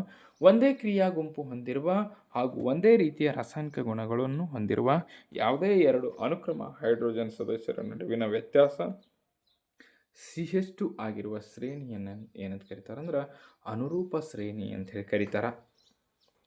ಪರಾವರ್ತಿತ ಕ್ರಿಯೆ ಅಂತೇಳಿ ಬರ್ತದೆ. ನಿಯಂತ್ರಣ ಮತ್ತು ಸಹಭಾಗಿತ್ವ ಪಾಠದೊಳಗಡೆ ಪರಾವರ್ತಿತ ಕ್ರಿಯೆ ಅಂತೇಳಿ ಬರ್ತದೆ. ಪರಿಸರದಲ್ಲಿ ಉಂಟಾಗುವ ಯಾವುದೇ ಘಟನೆಗೆ ಪ್ರತಿಯಾಗಿ ವ್ಯಕ್ತವಾಗುವ ಹಠಾತ್ ಪ್ರತಿಕ್ರಿಯೆ. ನೋಡ್ರಿ, ನಾವು ಪರಿಸರದಲ್ಲಿ ಉಂಟಾಗುವಂಥ ಯಾವುದೋ ಒಂದು ಘಟನೆಗೆ ಹಠಾತ್ ಪ್ರತಿಕ್ರಿಯೆಯನ್ನು ವ್ಯಕ್ತಪಡಿಸ್ತಿದ್ವಿ ಅಂದ್ರೆ ಅದಕ್ಕೆ ನಾವು ಪರಾವರ್ತಿತ ಪ್ರತಿಕ್ರಿಯೆ ಅಂತೇಳಿ ಕರಿತೀವಿ. ನೆಕ್ಸ್ಟ್, ವಿದ್ಯುತ್ ವಿಭವಾಂತರ ಅಂತ ಬರ್ತದೆ. ಒಂದು ಏಕಮಾನ ಆವೇಶವನ್ನು ಒಂದು ಬಿಂದುವಿನಿಂದ ಇನ್ನೊಂದು ಬಿಂದುವಿಗೆ ತರುವಲ್ಲಿ ಆಗುವಂತಹ ಕೆಲಸಕ್ಕೆ ಏನಂತ ಕರೀತಾರೆ ಅಂದ್ರೆ ವಿದ್ಯುತ್ ವಿಭವಾಂತರ ಅಂತ ಹೇಳಿ ಕರೀತಾರೆ. ವಾಹಕದ ರೋಧ ಅಂದರೆ ಏನು? ಒಂದು ವಾಹಕವು ತನ್ನ ಮೂಲಕ ಹರಿಯುವ ವಿದ್ಯುತ್ ಆವೇಶಗಳ ಹರಿವಿಕೆಯನ್ನು ಅಡ್ಡಿ. ಒಂದು ತಂತಿ ಮೂಲಕ ಏನಾಗ್ತಿರ್ತದೆ ಅಂದ್ರೆ ವಿದ್ಯುತ್ ಹರಿತಿರ್ತದೆ. ಆ ವಿದ್ಯುತ್ತನ್ನು ತಡೆಯುವಂತಹ ಗುಣ ಇರ್ತದೆ. ಆ ತಡೆಯುವಂತಹ ಗುಣಕ್ಕೆ ಏನಂತ ಕರೀತಾರೆ ಅಂದರೆ ವಾಹಕದ ರೋಧ. ಒಂದು ವಾಹಕವು ತನ್ನ ಮೂಲಕ ಹರಿಯುವ ವಿದ್ಯುತ್ ಆವೇಶಗಳ ಹರಿವಿಕೆಗೆ ಅಡ್ಡಿ ಅಥವಾ ಅಡಚಣೆಯನ್ನು ಉಂಟು ಮಾಡುವ ಲಕ್ಷಣಕ್ಕೆ ಏನಂತ ಕರೀತಾರೆ ಅಂದರೆ ವಾಹಕದ ರೋಧ ಅಂತ ಕರೀತಾರೆ. ಓಕೆ. ವಿದ್ಯುತ್ ಸಾಮರ್ಥ್ಯ ಅಂದರೆ ಏನು? ವಿದ್ಯುತ್ ಸಾಮರ್ಥ್ಯ ಅಂದರೆ ವಿದ್ಯುತ್ ಮಂಡಲದಲ್ಲಿ ಶಕ್ತಿ ಬಳಕೆಯಾಗುವ ಅಥವಾ ಕ್ಷೀಣಿಸುವ ದರಕ್ಕೆ ಏನಂತ ಕರೀತಾರೆ ಅಂದ್ರೆ ವಿದ್ಯುತ್ ಸಾಮರ್ಥ್ಯ ಅಂತೇಳಿ ಕರೀತಾರೆ. ವಿದ್ಯುತ್ ಮಂಡಲದಲ್ಲಿ ಶಕ್ತಿ ಬಳಕೆಯಾಗುವ ಅಥವಾ ಕ್ಷೀಣಿಸುವ ದರಕ್ಕೆ ಏನಂತ ಕರೀತಾರೆ? ವಿದ್ಯುತ್ ಸಾಮರ್ಥ್ಯ ಅಂತೇಳಿ ಕರೀತಾರೆ. ನೆಕ್ಸ್ಟ್, ಬೆಳಕಿನ ವಕ್ರೀಭವನ ಅಂತ ಹೇಳಿ ಬರ್ತದೆ. ಡೆಫಿನಿಷನ್ ಏನು ರೀ ಬೆಳಕಿನ ವಕ್ರೀಭವನ? ಬೆಳಕು ಒಂದು ಮಾಧ್ಯಮದಿಂದ ಇನ್ನೊಂದು ಮಾಧ್ಯಮಕ್ಕೆ ಓರೆಯಾಗಿ ಚಲಿಸುವಾಗ ಎರಡನೇ ಮಾಧ್ಯಮದಲ್ಲಿ ತನ್ನ ಪ್ರಸರಣ ದಿಕ್ಕನ್ನು ಬದಲಾಯಿಸಿಕೊಳ್ತದೆ. ನೋಡ್ರಿ, ಎರಡನೇ ಮಾಧ್ಯಮದಲ್ಲಿ ತನ್ನ ಪ್ರಸರಣದ ದಿಕ್ಕನ್ನು ಬದಲಾಯಿಸ್ಕೊಳ್ತದೆ. ಇಂತಹ ಒಂದು ವಿದ್ಯಮಾನಕ್ಕೆ ಏನಂತ ಕರೀತಾರೆ ಅಂದ್ರೆ ಬೆಳಕಿನ ವಕ್ರೀಭವನ ಅಂತ ಕರೀತಾರೆ. ನೋಡಿರಿ, ಬೆಳಕು ಒಂದು ಮಾಧ್ಯಮದಿಂದ ಇನ್ನೊಂದು ಮಾಧ್ಯಮಕ್ಕೆ, ಎರಡು ಮಾಧ್ಯಮಗಳು, ಒಂದು ಮಾಧ್ಯಮದಿಂದ ಇನ್ನೊಂದು ಮಾಧ್ಯಮಕ್ಕೆ ಹೋಗಬೇಕಾದ್ರೆ ನೋಡ್ರಿ ಹಿಂಗೊಂದು ಮಾಧ್ಯಮ ಅದ, ಇಲ್ಲಿ ಬೆಳಕು ಏನಾಗ್ತಿರ್ತದೆ ಅಂದರೆ ಓರೆಯಾಗಿ ಚಲಿಸ್ತಿರ್ತದೆ. ಓರೆಯಾಗಿ ಚಲಿಸ್ಬೇಕಾಗಲ್ಲ ಈ ಕಡೆ ಸೈಡ ಮತ್ತು ಓರೆಯಾಗಿ ಬೆಳಕು ಬೆಂಡ್ ಆಗ್ತದೆ ನೋಡಿರಿ. ಹಿಂಗೆ ಹೋಗ್ಬೇಕಾಗಿರುವಂಥ ಬೆಳಕು ಈ ಭಾಗ ಕಡೆ ಚಲಿಸ್ಲಾಕತ್ಯದ ಅಂದ ಬೆಳಕ ತನ್ನ ದಿಕ್ಕನ್ನು ಬದಲಾಯಿಸೈತಿ. ಇಂತಹ ಒಂದು ವಿದ್ಯಮಾನಕ್ಕೆ ಏನಂತ ಕರೀತಾರೆ ಅಂದ್ರೆ ಬೆಳಕಿನ ವಕ್ರೀಭವನ ಅಂತೇಳಿ ಕರೀತಾರೆ. ಬೆಳಕಿನ ಪ್ರತಿಫಲನ ಅಂದರೆ ಏನು? ಬೆಳಕಿನ ಕಿರಣವು ಒಂದು ಹೊಳೆಯುವ ಮೇಲ್ಮೈಗೆ ಬಡಿದು ಪುನಃ ಹಿಂದಿರುಗುವ ವಿದ್ಯಮಾನಕ್ಕೆ ಏನಂತ ಕರೀತಾರೆ ನೋಡೋ. ಹೊಳೆಯುವ ಮೇಲ್ಮೈ ಅಂದ್ರೆ ನುಣುಪಾದ ಮೇಲ್ಮೈ, ನಯವಾಗಿರುವಂತಹ ಮೇಲ್ಮೈ, ಪ್ರತಿಫಲಿಸುವ ಮೇಲ್ಮೈ. ಇದೊಂದು ಪ್ರತಿಫಲಿಸುವ ಬೆಳಕು ಈ ಮಾಧ್ಯಮದಲ್ಲಿ ಚಲಿಸ್ಲಾಕತ್ತದ. ಬೆಳಕು ಇಲ್ಲಿಂದ ಚಲಿಸ್ಲಾಕತ್ತಿದ, ಓರೆಯಾಗಿ ಚಲಿಸ್ಲಾಕತ್ತದ. ಒಂದು ಮಾಧ್ಯಮದಲ್ಲಿ ಚಲಿಸಿ ಒಂದು ಹೊಳಪುಳ್ಳ ಮೇಲ್ಮೈ ಮೇಲೆ ಬಡದು ಪುನಃ ಅದು ಯಾಕೆ ಹೊಡಿತಿರ್ತದೆ ಅಂದರೆ ಇಲ್ಲಿದಿಂದ ಪುನಃ ಇದೇ ದಿಕ್ಕಿನೊಳಗಡೆ ತಿರುಗ್ತದೆ. ಇದೇ ಮಾಧ್ಯಮ. ಇದು ಒಂದನೇ ಮಾಧ್ಯಮವಾದರೆ ಇಲ್ಲಿ ಹಿಂದಿನ ಸೈಡ್ ಇರ್ತದಲ್ಲ, ಇದು ಎರಡನೇ ಮಾಧ್ಯಮವಾಗಿರ್ತದೆ. ಬೆಳಕು ಒಂದು ಮಾಧ್ಯಮದಲ್ಲಿ ಚಲಿಸಿ ಒಂದು ನುಣುಪಾದ ಮೇಲ್ಮೈಗೆ ಬಡಿದು ಅದೇ ಮಾಧ್ಯಮದಲ್ಲಿ ಮರಳುವುದನ್ನು ಏನಂತ ಕರೀತಾರೆ ಅಂದ್ರೆ ಬೆಳಕಿನ ಪ್ರತಿಫಲನ ಅಂತ ಕರೀತಾರೆ. ಇನ್ನು ದರ್ಪಣದ ಧ್ರುವ ಅಂಥೇಳಿ ಬರ್ತದೆ. ದರ್ಪಣದ ಧ್ರುವ ಗೋಲಾಕಾರದ ಪ್ರತಿಫಲಿಸುವ ಮೇಲ್ಮೈನ ಕೇಂದ್ರ ಬಿಂದು. ದರ್ಪಣ ಇರ್ತದೆ, ಒಂದು ದರ್ಪಣ ಇರ್ತದೆ. ಇಲ್ಲಿ ಪ್ರತಿಫಲಿಸುವ ಮೇಲ್ಮೈನ ಕೇಂದ್ರ ಬಿಂದುಗೆ ಏನಂತ ಕರೀತಾರೆ ಅಂದ್ರೆ ಅವು ದರ್ಪಣದ ಧ್ರುವ ಅಂತೇಳಿ ಕರೀತಾರೆ. ಇಲ್ಲಿರ್ತದೆ ದರ್ಪಣದ ಧ್ರುವ. ಅಪರ್ಚರ್ ಅಂದರೆ ಏನು? ಗೋಳೀಯ ದರ್ಪಣದ ಪ್ರತಿಫಲಿಸುವ ಮೇಲ್ಮೈ ವ್ಯಾಸವನ್ನು ಏನಂತ ಕರೀತಾರೆ ಅಂದರೆ ಅಪರ್ಚರ್ ಅಂತೇಳಿ ಕರೀತಾರೆ. ಮಸೂರದ ಸಾಮರ್ಥ್ಯ ಬೆಳಕಿನ ಕಿರಣಗಳನ್ನು ಕೇಂದ್ರೀಕರಿಸುವ ಅಥವಾ ವಿಕೇಂದ್ರೀಕರಿಸುವ ಮಟ್ಟಕ್ಕೆ ಏನಂತ ಕರೀತಾರೆ ಅಂದ್ರೆ ಮಸೂರದ ಸಾಮರ್ಥ್ಯ. ಬೆಳಕಿನ ಕಿರಣಗಳನ್ನು ಅದು ಕೇಂದ್ರೀಕರಿಸ್ತಿರಬೇಕು ಅಥವಾ ವಿಕೇಂದ್ರೀಕರಿಸ್ತಿರಬೇಕು. ಇಂತಹ ಒಂದು ಸಾಮರ್ಥ್ಯಕ್ಕೆ ಏನಂತ ಕರೀತಾರೆ ಅಂದ್ರೆ ಮಸೂರದ ಸಾಮರ್ಥ್ಯ ಅಂತ ಕರೀತಾರೆ. ಓಕೆ. ಬೆಳಕಿನ ವರ್ಣ ವಿಭಜನೆ ಬಿಳಿಯ ಬಣ್ಣವು ಅದರ ವಿಭಿನ್ನ ಬಣ್ಣಗಳ ಘಟಕಗಳಾಗಿ ವಿಭಜನೆ ಹೊಂದಿರುವ ವಿದ್ಯಮಾನಕ್ಕೆ ಏನಂತ ಕರೀತಾರೆ ಅಂದ್ರೆ ಬೆಳಕಿನ ಬೆಳಕಿನ ವರ್ಣ ವಿಭಜನೆ ಅಂತ ಹೇಳಿ ಕರೀತಾರೆ ನೋಡ್ರಿ. ಒಂದು ಪ್ರಿಸಮ್ ಇರ್ತದೆ. ಆ ಪ್ರಿಸಮ್ನಿಂದ ಮೂಲಕ ಒಂದು ಏನಾಗ್ತದೆ, ಬಿಳಿ ಬೆಳಕು ಹೋಗ್ತದೆ. ಬಿಳಿ ಬೆಳಕಿನಿಂದ ಹಲವಾರು ಬಣ್ಣಗಳು ವಿಭಜನೆ ಹೊಂದವು. ಇದ ಏನಪ್ಪ ಅಂತಂದ್ರೆ ಬೆಳಕಿನ ವರ್ಣ ವಿಭಜನೆ. ವರ್ಣ ಅಂದ್ರೆ ಬಣ್ಣಗಳ ವಿಭಜನೆ. ಬಿಳಿ ಬಣ್ಣವು ಅದರ ವಿಭಿನ್ನ ಬಣ್ಣಗಳು ನೋಡಿ, ಒಂದೇ ಬಿಳಿ ಬಣ್ಣ ಐತಿ, ಅದರ ವಿಭಿನ್ನ ಬಣ್ಣಗಳ ಘಟಕಗಳಂದ್ರೆ ವಿಬ್ಗಯಾರ್ ಅಂತ ಹೇಳಿ 7 ಬಣ್ಣಗಳು ಬರ್ತಾವೆ. ವಿಭಿನ್ನ ಬಣ್ಣಗಳ ಘಟಕಗಳಾಗಿ ವಿಭಜನೆ ಹೊಂದುವ ವಿದ್ಯಮಾನ. ಇಲ್ಲೊಂದು ವಿದ್ಯಮಾನ ಐತಿ. ವಿಭಜನೆ ಹೊಂದುವ ವಿದ್ಯಮಾನಕ್ಕೆ ನಾವೇನಂತ ಕರಿತೀವಪ್ಪ ಅಂತಂದ್ರೆ ಬೆಳಕಿನ ವರ್ಣ ವಿಭಜನೆ ಅಂತ ಕರೀತಾರೆ. ದ್ವಿತೀಯಾನುವರ್ತನೆ ಅಂದ್ರೆ ಸಸ್ಯದ ಭಾಗಗಳು ಬೆಳಕಿನಿಂದ ಪ್ರಚೋದನೆಗೆ ಒಳಪಟ್ಟು ಎಳೆಯ ಕಾಂಡಗಳು ಬೆಳಕಿನ ಕಡೆಗೆ ಬಾಗುವ ಹಾಗೂ ಬೇರುಗಳು ಬೆಳಕಿನಿಂದ ದೂರ ಬಾಗುವ ವಿದ್ಯಮಾನವನ್ನು ಏನಂತ ಕರೀತಾರೆ ಅಂದರೆ ದ್ವಿತೀಯಾನುವರ್ತನೆ. ಅಂದರೆ ನೋಡ್ರಿ, ನಿಮ್ಗೆ ಗೊತ್ತಿರ್ತದೆ, ಈಗ ಸಸ್ಯಗಳು ಏನು ಮಾಡ್ತಾವಪ್ಪ ಅಂತಂದ್ರೆ ಎಲೆ ಭಾಗ ಅಂದ್ರೆ ಕಾಂಡದ ಭಾಗ ಏನಾಗ್ತದೆ ಅಂದ್ರೆ ಬೆಳಕಿನ ಕಡೆ ಬಾಗ್ತದೆ. ಬೇರಿನ ಭಾಗ ಸೂರ್ಯನ ಬೆಳಕು ಮೇಲೆ ಇದ್ರೂ ಬೇರೆ ಏನಾಗ್ತದೆ ಭೂಮಿಯ ಒಳಗಿರ್ತದೆ, ಅಂದ್ರೆ ಸೂರ್ಯನ ವಿರುದ್ಧವಾಗಿ ಚಲಿಸ್ತಿರ್ತಾವೆ. ಅದಕ್ಕೆ ಬೇರು ಋಣದ್ವಿತೀಯಾನುವರ್ತನೆ ಆಗ್ತದೆ, ಕಾಂಡ ಧನದ್ವಿತೀಯಾನುವರ್ತನೆ ಆಗ್ತದೆ. ಡೆಫಿನಿಷನ್ ಕೇಳಿದ್ರೆ ಸಸ್ಯದ ಭಾಗಗಳು ಬೆಳಕಿನಿಂದ ಪ್ರಚೋದನೆಗೆ ಒಳಪಟ್ಟು, ಸಸ್ಯದ ಎಲ್ಲ ಭಾಗಗಳು ಬೆಳಕಿನ ಪ್ರಚೋದನೆಗೆ ಒಳಪಟ್ಟು ಎಳೆಯ ಕಾಂಡಗಳು ಮೇಲ್ಭಾಗದಲ್ಲಿ ಇರ್ತಾವಲ್ಲ, ಎಳೆಯ ಕಾಂಡಗಳು ಬೆಳಕಿನ ಕಡೆಗೆ ಬಾಗ್ತವೆ ಹಾಗೂ ಬೇರುಗಳು ಬೆಳಕಿನಿಂದ ದೂರವಾಗಿ, ಬೆಳಕಿನಿಂದ ದೂರ ಅಂದರೆ ನೆಲದೊಳಗಡೆ ಹೋಗ್ತವೆ. ವಿದ್ಯಮಾನಕ್ಕೆ ಏನಂತ ಕರೀತಾರೆ ಅಂದರೆ ದ್ವಿತೀಯಾನುವರ್ತನೆ ಅಂತ. ಗುರುತ್ವಾನುವರ್ತನೆ ಅಂದರೆ ಸೇಮ್ ಇರೋದು. ಭೂಮಿ ಕಡೆ ಬೇರುಗಳು ಬೆಳೀತಿರ್ತವೆ, ಅದರ ವಿರುದ್ಧವಾಗಿ ಏನಾಗ್ತದೆ ಎಳೆಯ ಕಾಂಡ ಬೆಳೀತಿರ್ತದೆ. ಅಂದರೆ ಭೂಮಿ ಗುರುತ್ವಾಕರ್ಷಣೆ ಕೆಳಮುಖವಾಗಿರ್ತದೆ, ಆದರೂ ಸಹಿತ ಸಸ್ಯಗಳು ಮೇಲ್ಭಾಗದಲ್ಲಿ ಬೆಳಿತಾವೆ, ಬೇರು ಮಾತ್ರ ಕೆಳಭಾಗದಲ್ಲಿ ಭೂಮಿಯ ಗುರುತ್ವಾಕರ್ಷಣೆ ಕಡೆನೇ ಬೆಳೀತಿರ್ತವೆ. ನೋಡ್ರಿ, ಭೂಮಿ ಅಥವಾ ಗುರುತ್ವ ಸೆಳೆತಕ್ಕೆ ಪ್ರತಿಕ್ರಿಯೆಯಾಗಿ ಚಿಗುರುಗಳು ಮೇಲ್ಮುಖವಾಗಿ ಬೆಳೀತವೆ ಹಾಗೂ ಬೇರುಗಳು ಕೆಳಮುಖವಾಗಿ ಬೆಳೀತವೆ. ಗುರುತ್ವಾನುವರ್ತನೆ ಅಂದ್ರೆ ಭೂಮಿಯ ಅಥವಾ ಗುರುತ್ವ ಸೆಳೆತಕ್ಕೆ ಪ್ರತಿಕ್ರಿಯೆ. ಚಿಗುರುಗಳು ಮೇಲ್ಮುಖವಾಗಿ ಬೆಳಿತಾವ, ಬೇರುಗಳು ಕೆಳಮುಖವಾಗಿ ಬೆಳಿತಾವೆ. ಓಕೆ, ಈಗ ಉಪಯೋಗಗಳು ಬರ್ತಾವೆ. ನಾವು ದಿನನಿತ್ಯ ಜೀವನದಲ್ಲೆಲ್ಲ ನಿಮ್ಮ ಪುಸ್ತಕ ಒಳಗಡೆ ಕೊಟ್ಟಿರ್ತಕ್ಕಂಥ ಕೆಲವೊಂದಿಷ್ಟು ವಸ್ತುಗಳದಾವ. ಆ ವಸ್ತುಗಳ ಉಪಯೋಗಗಳೇನು? ಉದಾಹರಣೆಗೆ ಹೇಳಬೇಕಂದ್ರೆ ಲವಣಗಳು ಬರ್ತಾವೆ, ಪ್ಲಾಸ್ಟರ್ ಆಫ್ ಪ್ಯಾರಿಸ್. ಆಮೇಲೆ ಲವಣಗಳಂದ್ರೆ ವಾಷಿಂಗ್ ಸೋಡಾ ಬರ್ತದೆ, ಅಡುಗೆ ಸೋಡಾ ಬರ್ತದೆ. ಹಿಂಗೆ ಎಲ್ಲ ರೀತಿಯ ಲವಣಗಳು ಬರ್ತಾವೆ. ಅದರಿಂದ ಆಗತಕ್ಕಂಥ ಉಪಯೋಗಗಳು ಏನು? ಫಿಸಿಕ್ಸ್ ಒಳಗಡೆ ಬರ್ತದೆ, ನಿಮ್ನ ದರ್ಪಣದ ಉಪಯೋಗ ಏನು? ಈಗ ಒಂದೊಂದಾಗಿ ನೋಡ್ಕೊಳ್ಳೋಣ. ಪ್ಲಾಸ್ಟರ್ ಆಫ್ ಪ್ಯಾರಿಸ್ ಅಂತೇಳಿ ಬರ್ತದೆ, ಜಿಪ್ಸಮ್ ಪೌಡ್ರ್ನಿಂದ ತಯಾರು ಮಾಡಿರ್ತಾರೆ. ಇದನ್ನು ಎಲ್ಲಿ ಬಳಸ್ತಾರಪ್ಪ ಅಂತಂದ್ರೆ ಆಟಿಕೆಗಳ ತಯಾರಿಕೆಯಲ್ಲಿ ಬಳಸ್ತಾರೆ. ಪ್ಲಾಸ್ಟರ್ ಆಫ್ ಪ್ಯಾರಿಸನ್ನು ಅಲಂಕಾರಿಕ ವಸ್ತುಗಳಲ್ಲಿ ನುಣುಪಾದ ಮೇಲ್ಮೈಯನ್ನು ನಿರ್ಮಿಸಲು ಬಳಸ್ತಾರೆ. ನೋಡಿರಿ, ಡಾಕ್ಟರ್ಸನ್ನು ಪ್ಲಾಸ್ಟರ್ ಹಾಕ್ಯಾರ ಅಂತ ಹೇಳ್ತಿರ್ತಾರೆ, ಗೊತ್ತೈತ್ರಿ. ಮುರಿದ ಮೂಳೆಗಳನ್ನು ಸರಿಯಾದ ಸ್ಥಳದಲ್ಲಿ ಆಧಾರವಾಗಿ ಲೇಪನ ಮಾಡಲು ಡಾಕ್ಟರ್ಗಳು ಏನು ಮಾಡ್ತಾರಪ್ಪ ಅಂತಂದ್ರೆ POPಯನ್ನು ಬಳಸ್ತಾರೆ. ಪ್ಲಾಸ್ಟರ್ ಆಫ್ ಪ್ಯಾರಿಸ್ ಅಂತ ಕರೀತಾರೆ.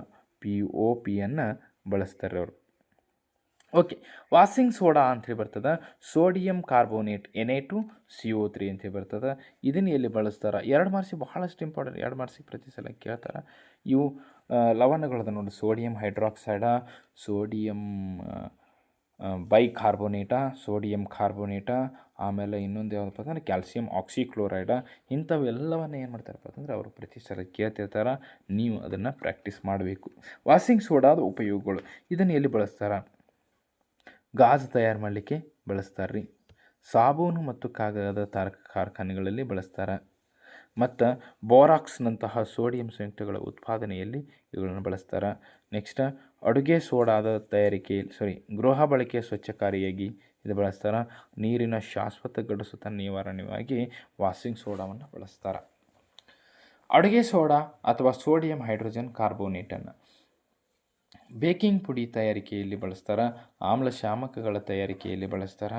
ಬೆಂಕಿ ಆರಿಸುವ ಸೋಡಾ ಆಸಿಡ್ ಉಪಕರಣಗಳಲ್ಲಿ ಇವುಗಳನ್ನು ಏನು ಮಾಡ್ತಾರಪ್ಪ ಅಂತಂದ್ರೆ ಬಳಸ್ತಾರೆ. ಚಲುವೆ ಪುಡಿ, ಬ್ಲೀಚಿಂಗ್ ಪೌಡರ್ ಇಲ್ಲದ ನೋಡಿ, ಕ್ಯಾಲ್ಸಿಯಂ ಆಕ್ಸಿಕ್ಲೋರೈಡ್ ಅಂತ ಬರ್ತದೆ. ಚಲುವೆ ಪುಡಿ ಇದನ್ನು ಬಟ್ಟೆ ಕಾರ್ಖಾನೆಗಳಲ್ಲಿ ಹತ್ತಿ ಮತ್ತು ನಾರನ್ನು ಚಲುವೆ ಮಾಡಲು, ಕಾಗದ ಕಾರ್ಖಾನೆಗಳಲ್ಲಿ ಮರದ ತಿರುಳನ್ನು ಚಲುವೆ ಮಾಡಲು, ಲಾಂಡ್ರಿಯಲ್ಲಿ ತೊಳೆದ ಬಟ್ಟೆಗಳನ್ನು ಚಲುವೆ ಮಾಡಲು, ಅನೇಕ ರಾಸಾಯನಿಕ ಕಾರ್ಖಾನೆ ಉತ್ಕರ್ಷಣಕಾರಿಯಾಗಿ ಬಳಸ್ತಾರೆ. ನೋಡಿ, ಭಾಳಷ್ಟು ಇಂಪಾರ್ಟೆಂಟ್, ಉತ್ಕರ್ಷಣಕಾರಿಯಾಗಿ ಬಳಸ್ತಾರೆ. ಕುಡಿಯುವ ನೀರನ್ನು ಕ್ರಿಮಿ ಮುಕ್ತಗೊಳಿಸಲು ಇದನ್ನು ಬಳಸ್ತಾರೆ, ಚಲುವೆ ಪುಡಿಯನ್ನು, ಬ್ಲೀಚಿಂಗ್ ಪೌಡ್ರನ್ನು. ಕಾಂತೀಯ ಬಲರೇಖೆಗಳ ಗುಣಲಕ್ಷಣಗಳನ್ನು ಕೇಳ್ತಾರೆ. ಯಾವ್ಯಾವ ಗುಣಲಕ್ಷಣಗಳನ್ನು? ಕಾಂತೀಯ ಬಲರೇಖೆಗಳ ಗುಣಲಕ್ಷಣಗಳು ಏನು ರೀ? ಯಾವುದೇ 2 ಕಾಂತೀಯ ಬಲರೇಖೆಗಳು ಒಂದನ್ನೊಂದು ಛೇದಿಸಂಗಿಲ್ಲ. ಯಾಕೆ ಅಂತ ಕೇಳ್ತಾರೆ. ಅದು ಇದನ್ನಷ್ಟೇ ನೋಡ್ಕೊರಿ ನೀವು. ಕಾಂತೀಯ ಬಲರೇಖೆಗಳ ಲಕ್ಷಣಗಳು ಏನದಾವ ಅಂಥೇಳಿ. ಯಾವುದೇ 2 ಕಾಂತೀಯ ಬಲರೇಖೆಗಳು ಒಂದನ್ನೊಂದು ಛೇದಿಸಂಗಿಲ್ಲ. ಕಾಂತದ ಧ್ರುವಗಳಲ್ಲಿ ಕಾಂತೀಯ ಬಲರೇಖೆಗಳ ಸಾಂದ್ರತೆ ಹೆಚ್ಚಾಗಿರ್ತದೆ. ಧ್ರುವ ನಾರ್ತ್ ಮತ್ತು ಸೌತ್ದಲ್ಲಿ ಏನಾಗಿರ್ತದಪ್ಪ ಅಂತಂದ್ರೆ ಧ್ರುವಗಳಲ್ಲಿ ಕಾಂತೀಯ ಬಲರೇಖೆಗಳ ಸಾಂದ್ರತೆ ಹೆಚ್ಚಾಗಿರ್ತದೆ, ಅಂದರೆ ಕಾಂತಕ್ಷೇತ್ರವು ಹೆಚ್ಚಾಗಿರ್ತದೆ. ಕಾಂತೀಯ ಬಲರೇಖೆಗಳು ಉತ್ತರ ಧ್ರುವದಲ್ಲಿ ಉತ್ಸರ್ಜಿಸಿ ದಕ್ಷಿಣ ಧ್ರುವದಲ್ಲಿ ವಿಲೀನವಾಗುತ್ತವೆ. ಕಾಂತದ ಒಳಭಾಗದಲ್ಲಿ ದಕ್ಷಿಣ ಧ್ರುವದಿಂದ ಉತ್ತರ ಧ್ರುವದ ಕಡೆಗೆ ಕಾಂತೀಯ ಬಲರೇಖೆಗಳು ಏನಾಗ್ತವಪ್ಪ ಅಂತಂದ್ರೆ ಚಲಿಸ್ತಾವ. ಕಾಂತೀಯ ಬಲರೇಖೆಗಳು ಆವೃತ್ತ ಜಾಲಗಳು ಮತ್ತು ಕಾಂತೀಯ ಒಳಭಾಗದಲ್ಲಿ ಬಂದು ಸೇರುವುದರಿಂದ ಒಂದು ಆವೃತ್ತ ಜಾಲವನ್ನಾಗಿ ಸೃಷ್ಟಿ ಮಾಡ್ತಾವೆ. ಇಷ್ಟು ಪಾಯಿಂಟನ್ನು ಒಂದು 4 ರಿಂದ 5 ಪಾಯಿಂಟನ್ನು ಬರೀರಿ 2 ಮಾರ್ಕ್ಸಿಗೆ. ಇನ್ನು ವ್ಯತ್ಯಾಸಗಳನ್ನು ಕೇಳ್ತಾರೆ. ಸರಣಿ ಕ್ರಮದ ಜೋಡಣೆ ಮತ್ತು ಸಮಾಂತರ ಕ್ರಮದ ಜೋಡಣೆ. ನೀವು ಹಿಂಗೂ ಸಹಿತ ಬರಿಬೋದು, ಇಲ್ಲಿ ಕೊಟ್ಟಾರಲ್ಲ ಹಿಂಗೂ ಬರಿಬೋದು, ಇಲ್ಲ ಥರ ನೀವು 2 ಟೇಬಲ್ ಹಾಕಿ ಬರಿಬೋದು. ಸರಣಿ ಕ್ರಮದ ಜೋಡಣೆ ಅಂದರೆ ಏನು? ಜೋಡಣೆಯು ವಿದ್ಯುತ್ ಉಪಕರಣಗಳ ಮೂಲಕ ವಿದ್ಯುತ್ ಪ್ರವಾಹವನ್ನು ವಿಭಜಿಸುವುದಿಲ್ಲ. ವಿದ್ಯುತ್ ಪ್ರವಾಹವನ್ನು ವಿಭಜಿಸಂಗಿಲ್ಲ. ಯಾಕಂದ್ರೆ ರೋಧಕಗಳನ್ನು ಏನು ಮಾಡಿರ್ತಾರಪ್ಪ ಅಂತಂದ್ರೆ ಹಿಂಗೆ ಒಂದ್ರ ಮುಂದೆ ಜೋಡಿಸಿರ್ತಾರೆ. ಮತ್ತು ಎಲ್ಲ ರೋಧಕಗಳಿಗೆ ಒಂದೇ ರೀತಿಯಾದಂತಹ ವಿದ್ಯುತ್ ಪ್ರವಾಹ ಆಗ್ತಿರ್ತದೆ. ಎಲ್ಲ ರೋಧಕಗಳಿಗೆ ಒಂದೇ ರೀತಿಯಾದಂಥ ವಿದ್ಯುತ್ ಪ್ರವಾಹ ಆಗ್ತಿರ್ತದೆ, ಬೇರೆ ಬೇರೆ ಆಗಂಗಿಲ್ಲ. ಇದರಲ್ಲಿ ಒಂದು ಘಟಕ ವಿಫಲವಾದರೆ ಮಂಡಲ ಮುರಿದು ಹೋಗಿ ಉಳಿದೆಲ್ಲ ಘಟಕಗಳು ಕಾರ್ಯನಿರ್ವಹಿಸ. ಯಾವುದೋ ಒಂದು ಈ ಘಟಕ ವಿಫಲ ಆಯ್ತು ಅಂತ ತಿಳ್ಕೊರಿಯಪ್ಪ. ಈ ಘಟಕ ವಿಫಲ ಆಯ್ತಂದ್ರೆ ಉಳಿದೆಲ್ಲ ಯಾವ ಘಟಕಗಳು ಸಹಿತ ಕಾರ್ಯವನ್ನು ಮಾಡೋಂಗಿಲ್ಲ. ಎಲ್ಲ ಘಟಕಗಳು ತಮ್ಮ ಕಾರ್ಯವನ್ನು ಸ್ಥಗಿತಗೊಳಿಸ್ತವೆ. ಈ ಕ್ರಮದಲ್ಲಿ ಒಟ್ಟು ರೋಧ ಹೆಚ್ಚಾಗಿರ್ತದೆ. ನೋಡ್ರಿ, ಸರಣಿ ಕ್ರಮದ ಜೋಡಣೆ ಒಳಗಡೆ ರೋಧ ಏನಾಗಿರ್ತದಪ್ಪ ಅಂತಂದ್ರೆ ಹೆಚ್ಚಾಗಿರ್ತದೆ. ಒಟ್ಟು ರೋಧ ಏನಾಗಿರ್ತದೆ? ಹೆಚ್ಚಾಗಿರ್ತದೆ. ಸಮಾಂತರದ ಒಳಗಡೆ ರೋಧ ಏನಾಗಿರ್ತದೆ? ಸಮಾಂತರದ ಜೋಡಣೆ ಒಳಗಡೆ ರೋಧ ಕಡಿಮೆ ಇರ್ತದೆ. ಒಟ್ಟು ರೋಧ ಏನಾಗಿರ್ತದಪ್ಪ ಅಂತಂದ್ರೆ ಕಡಿಮೆ ಇರ್ತದೆ. ಇಲ್ಲಿ ತಪ್ಪು ಕೊಟ್ಟಾರೆ. ಒಟ್ಟು ರೋಧ ಹೆಚ್ಚಾಗಿರ್ತದೆ ಅಂತ ಹೇಳಿ ಕೊಟ್ಟಾರ. ಒಟ್ಟು ರೋಧ ಹೆಚ್ಚಾಗಿರಂಗಿಲ್ಲ, ಒಟ್ಟು ರೋಧ ಕಡಿಮೆ ಆಗಿರುತ್ತದೆ. ಈ ಜೋಡಣೆ ವಿದ್ಯುತ್ ಉಪಕರಣಗಳ ಮೂಲಕ ವಿದ್ಯುತ್ ಪ್ರವಾಹವನ್ನು ನೋಡ್ರಿ. ಸರಣಿ ಕ್ರಮದ ಜೋಡಣೆಯು ವಿದ್ಯುತ್ ಪ್ರವಾಹವನ್ನು ವಿಭಜನೆ ಮಾಡಂಗಿಲ್ಲ. ಓಕೆ, ಬರಬರಿ ಕರೆಕ್ಟ್ ಅದ ಆನ್ಸರ. ಮತ್ತು ಸಮಾಂತರದೊಳಗಡೆ ವಿದ್ಯುತ್ ಪ್ರವಾಹವನ್ನು ವಿಭಜಿಸುತ್ತದೆ. ಇಲ್ಲಿದೆ ನೋಡ್ರಿ, ವಿದ್ಯುತ್ ಪ್ರವಾಹವನ್ನು ವಿಭಜಿಸುತ್ತದೆ. ಇದರಲ್ಲಿ ಒಂದು ಘಟಕ ವಿಫಲವಾದರೆ ಉಳಿದೆಲ್ಲ ಘಟಕಗಳು ತಮ್ಮ ಕಾರ್ಯವನ್ನು ಸ್ಥಗಿತಗೊಳಿಸ್ತವೆ. ಇದರೊಳಗಡೆ ಯಾವುದಾದ್ರೂ ಒಂದು ಘಟಕ ವಿಫಲವಾದರೆ ವಿದ್ಯುತ್ ಮಂಡಲದಲ್ಲಿ ಉಳಿದೆಲ್ಲ ಘಟಕಗಳು ತಮ್ಮ ಕಾರ್ಯವನ್ನು ನಿರ್ವಹಿಸ್ತವೆ. ಇನ್ನೊಂದು ಮೂರನೇ ಪಾಯಿಂಟ್, ಈ ಕ್ರಮದಲ್ಲಿ ಒಟ್ಟು ರೋಧ ಏನಾಗಿರ್ತದಪ್ಪ ಅಂತಂದ್ರೆ ಹೆಚ್ಚಾಗಿದೆ ಅಂತ ಹೇಳ್ತಾರೆ ಅವರು. ಈ ಕ್ರಮದಲ್ಲಿ ಒಟ್ಟು ರೋಧ ಹೆಚ್ಚಾಗಿರ್ತದೆ. ನೋಡಿ, ಯಾವ ಕ್ರಮ ಅಂದ್ರೆ ಸರಣಿ ಕ್ರಮದಲ್ಲಿ ಒಟ್ಟು ರೋಧ ಹೆಚ್ಚಾಗಿರ್ತದೆ. ಮತ್ತು ಸಮಾಂತರದೊಳಗಡೆ ಕಡಿಮೆ ಆಗಿರ್ತದೆ. ಇಲ್ಲಿ ತಪ್ಪು ಕೊಟ್ಟಾರೆ. ಸಮಾಂತರದೊಳಗಡೆ ಒಟ್ಟು ರೋಧ ಏನಾಗಿರ್ತದೆ ಅಂದ್ರೆ ಕಡಿಮೆ ಆಗಿರ್ತದೆ. ಪೀನ ದರ್ಪಣ ಮತ್ತು ನಿಮ್ನ ದರ್ಪಣಗಳ ವ್ಯತ್ಯಾಸ ತಿಳಿಸಿ. ಪೀನ ದರ್ಪಣ ಮತ್ತು ನಿಮ್ನ ನೋಡ್ರಿ, ಪೀನ ದರ್ಪಣ ಮತ್ತು ನಿಮ್ನ ದರ್ಪಣ ಎಲ್ಲ ನೋಡ್ಕೊಂಡ್ರಿ ನೀವು. ಹೆಂಗಿರ್ತಾವ ಅನ್ನೋದು ಚಿತ್ರನೂ ಸಹಿತ ನೋಡ್ಕೊಂಡ್ರಿ. ಪ್ರತಿಫಲಿಸುವ ಮೇಲ್ಮೈ ಉಬ್ಬಿರ್ತದೆ, ಪ್ರತಿಫಲಿಸುವ ಮೇಲ್ಮೈ ತಗ್ಗಾಗಿರ್ತದೆ. ನಿಮ್ನ ದರ್ಪಣದಲ್ಲಿ ಯಾವಾಗಲೂ ನೋಡ್ರಿ, ಚಿತ್ರನೂ ನೋಡ್ಕೊಂಬಂದರಿ. ಯಾವಾಗಲೂ ಮಿಥ್ಯ ಮತ್ತು ನೇರ ಪ್ರತಿಬಿಂಬಗಳನ್ನು ಹೊಂದಿರ್ತವೆ. ಇಲ್ಲಿ ಯಾವಾಗಲೂ ನಿಮ್ನ ದರ್ಪಣಗಳು ಸತ್ಯ ಮತ್ತು ತಲೆ ಕೆಳಗಾದ ಪ್ರತಿಬಿಂಬವನ್ನು ಹೊಂದಿರ್ತವೆ. ಬೆಳಕಿನ ಕಿರಣಗಳು ಏನಾಗಿರ್ತವಪ್ಪ ಅಂತಂದ್ರೆ ಇದು ಪೀನ ದರ್ಪಣ ವಿಕೇಂದ್ರೀಕರಿಸ್ತದೆ, ಇದು ಬೆಳಕಿನ ಕಿರಣಗಳನ್ನು ಕೇಂದ್ರೀಕರಿಸ್ತದೆ. ವಾಹನಗಳ ಹಿನ್ನೋಟದ ದರ್ಪಣವಾಗಿ ಬಳಸುವರು. ಪೀನ ದರ್ಪಣವನ್ನು ಎಲ್ಲಿ ಬಳಸ್ತಾರಪ್ಪ ಅಂತಂದ್ರೆ ವಾಹನದ ಹಿನ್ನೋಟವಾಗಿ ಬಳಸ್ತಾರೆ. ಇದನ್ನು ಟಾರ್ಚ್ಗಳ ತಪಾಸಣಾ ದೀಪ ಮತ್ತು ವಾಹನದ ಮುಂಭಾಗದ ದೀಪಗಳಲ್ಲಿ ಬಳಸುವರು. ಇನ್ನು ಪರ್ಯಾಪ್ತ ಮತ್ತು ಅಪರ್ಯಾಪ್ತ ಕಾರ್ಬನ್ ಸಂಯುಕ್ತಗಳು, ಇದರಲ್ಲೂ ವ್ಯತ್ಯಾಸ ಕೇಳ್ತಾರೆ. ಕಾರ್ಬನ್ ಮತ್ತು ಅದರ ಸಂಯುಕ್ತಗಳು ಪಾಠದೊಳಗಡೆ ಬರ್ತದೆ. ಪರ್ಯಾಪ್ತ ಮತ್ತು ಅಪರ್ಯಾಪ್ತ ಕಾರ್ಬನ್. ಫಸ್ಟಿಗೆ ಪರ್ಯಾಪ್ತ ಸಂಯುಕ್ತಗಳು ಮತ್ತು ಪರ್ಯಾಪ್ತ ಸಂಯುಕ್ತಗಳು ನೋಡ್ರಿ ಏನಿರ್ತದೆ. ಎರಡು ಕಾರ್ಬನ್ ಪರಮಾಣುಗಳ ನಡುವೆ ಏನಿರ್ತದಪ್ಪ ಅಂತಂದ್ರೆ ಏಕಬಂಧ ಇರ್ತದೆ. ಎರಡು ಕಾರ್ಬನ್ ಪರಮಾಣುಗಳ ಮಧ್ಯೆ ದ್ವಿಬಂಧ ಅಥವಾ ತ್ರಿಬಂಧ ಇರ್ತದೆ ಅಪರ್ಯಾಪ್ತ. ಮತ್ತು ಕಡಿಮೆ ಕ್ರಿಯಾಶೀಲವಾಗಿವೆ.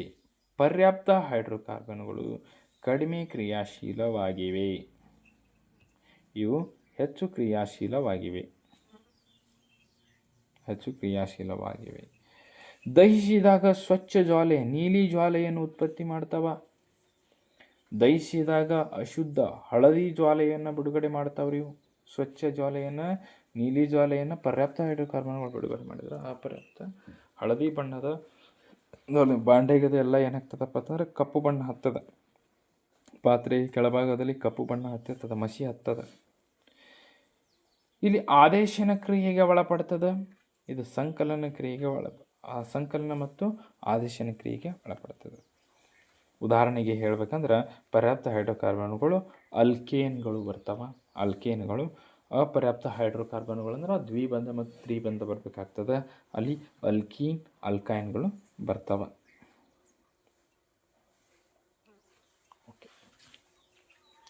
ಉತ್ಕರ್ಷಣ ಕ್ರಿಯೆ ಮತ್ತು ಅಪಕರ್ಷಣ, ಇದನ್ನ ಭಾಳ ಸರ್ತಿ ಕೇಳಿದಾರೆ ಕ್ವಶನ್ಸ್. ಉತ್ಕರ್ಷಣ ಮತ್ತು ಅಪಕರ್ಷಣ ಕ್ರಿಯೆ. ಉತ್ಕರ್ಷಣ ಕ್ರಿಯೆ ಅಂದ್ರೆ ಏನ? ರಾಸಾಯನಿಕ ಕ್ರಿಯೆಯಲ್ಲಿ ವಸ್ತುವೊಂದು ಆಕ್ಸಿಜನ್ ಅನ್ನ ಪಡೆದುಕೊಳ್ತಿತ್ತಂದ್ರ ಅಥವಾ ಹೈಡ್ರೋಜನ್ ಅನ್ನ ಬಿಟ್ಟು ಕೊಡ್ತಿತ್ತಂದ್ರ ಇಂತಹ ರಾಸಾಯನಿಕ ಕ್ರಿಯೆಯನ್ನ ನಾವೇನಂತ ಕರಿಬೇಕಪ್ಪ ಅಂತಂದ್ರ ಉತ್ಕರ್ಷಣ ಕ್ರಿಯೆ ಅಂತ ಕರಿಬೇಕು. ಅಪಕರ್ಷಣ ಕ್ರಿಯೆ ಅಂದ್ರೆ ಏನ? ರಾಸಾಯನಿಕ ಕ್ರಿಯೆಯಲ್ಲಿ ವಸ್ತುವೊಂದು ಆಕ್ಸಿಜನ್ ಅನ್ನ ಕಳೆದುಕೊಳ್ತಿರ್ಬೇಕು, ಮತ್ತ ಇಲ್ಲಾತಂದ್ರ ಇದಿರ್ಲಿಲ್ಲ ಅಂದ್ರ ಹೈಡ್ರೋಜನ್ ಅನ್ನ ಪಡೆದುಕೊಳ್ಳುವಂತಹ ಕ್ರಿಯೆಗೆ ಏನಂತ ಕರಿತಾರೆ ಅಂತಂದ್ರೆ ಅಪಕರ್ಷಣ ಕ್ರಿಯೆ ಅಂತ ಹೇಳಿ ಕರಿತಾರೆ. ಇಲ್ಲಿ ನೋಡ್ರಿ, ಉದಾಹರಣೆಯನ್ನು ನೋಡ್ಕೊರಿ. ಈ ಫಸ್ಟ್ನೇ ರಿಯಾಕ್ಷನ್ ಒಳಗಡೆ ಇಲ್ಲಿ ಶಿಯು ಅಷ್ಟ ಅದ. ಇಲ್ಲಿ ಆಕ್ಸಿಜನನ್ನು ಪಡೆದುಕೊಂಡು CuO ಆಗಿದೆ. ಅಂದರೆ ಇಲ್ಲಿ ಉತ್ಕರ್ಷಣೆ ಆಗಿದೆ, ಆಕ್ಸಿಜನನ್ನು ಪಡೆದುಕೊಂಡದು. ಎರಡನೇ ರಿಯಾಕ್ಷನನ್ನು ನೋಡ್ರಿ. ಎರಡನೇ ರಿಯಾಕ್ಷನ್ ಇಲ್ಲಿ CuO ಅದ, ಆದರೆ ಇಲ್ಲಿ ಕೇವಲ Cu ಅದ, ಅಂದ್ರೆ ಆಕ್ಸಿಜನನ್ನು ಕಳ್ಕೊಂಡದ. ಈ ರಾಸಾಯನಿಕ ಕ್ರಿಯೆ ಏನಾಗಿದೆಪ್ಪ ಅಂದ್ರೆ ಅಪಕರ್ಷಣೆ ಆಗಿದೆ. ವಿವರಣೆಯನ್ನು ನೀಡುವಂಥ ಕ್ವಶನನ್ನು ಕೇಳ್ತಾರೆ. ಮಾನವರಲ್ಲಿ ಮಗುವಿನ ಲಿಂಗ ನಿರ್ಧರಣೆ ಕೇಳ್ತಾರೆ. ಹೆಂಗೆ ಆಗ್ತದೆ?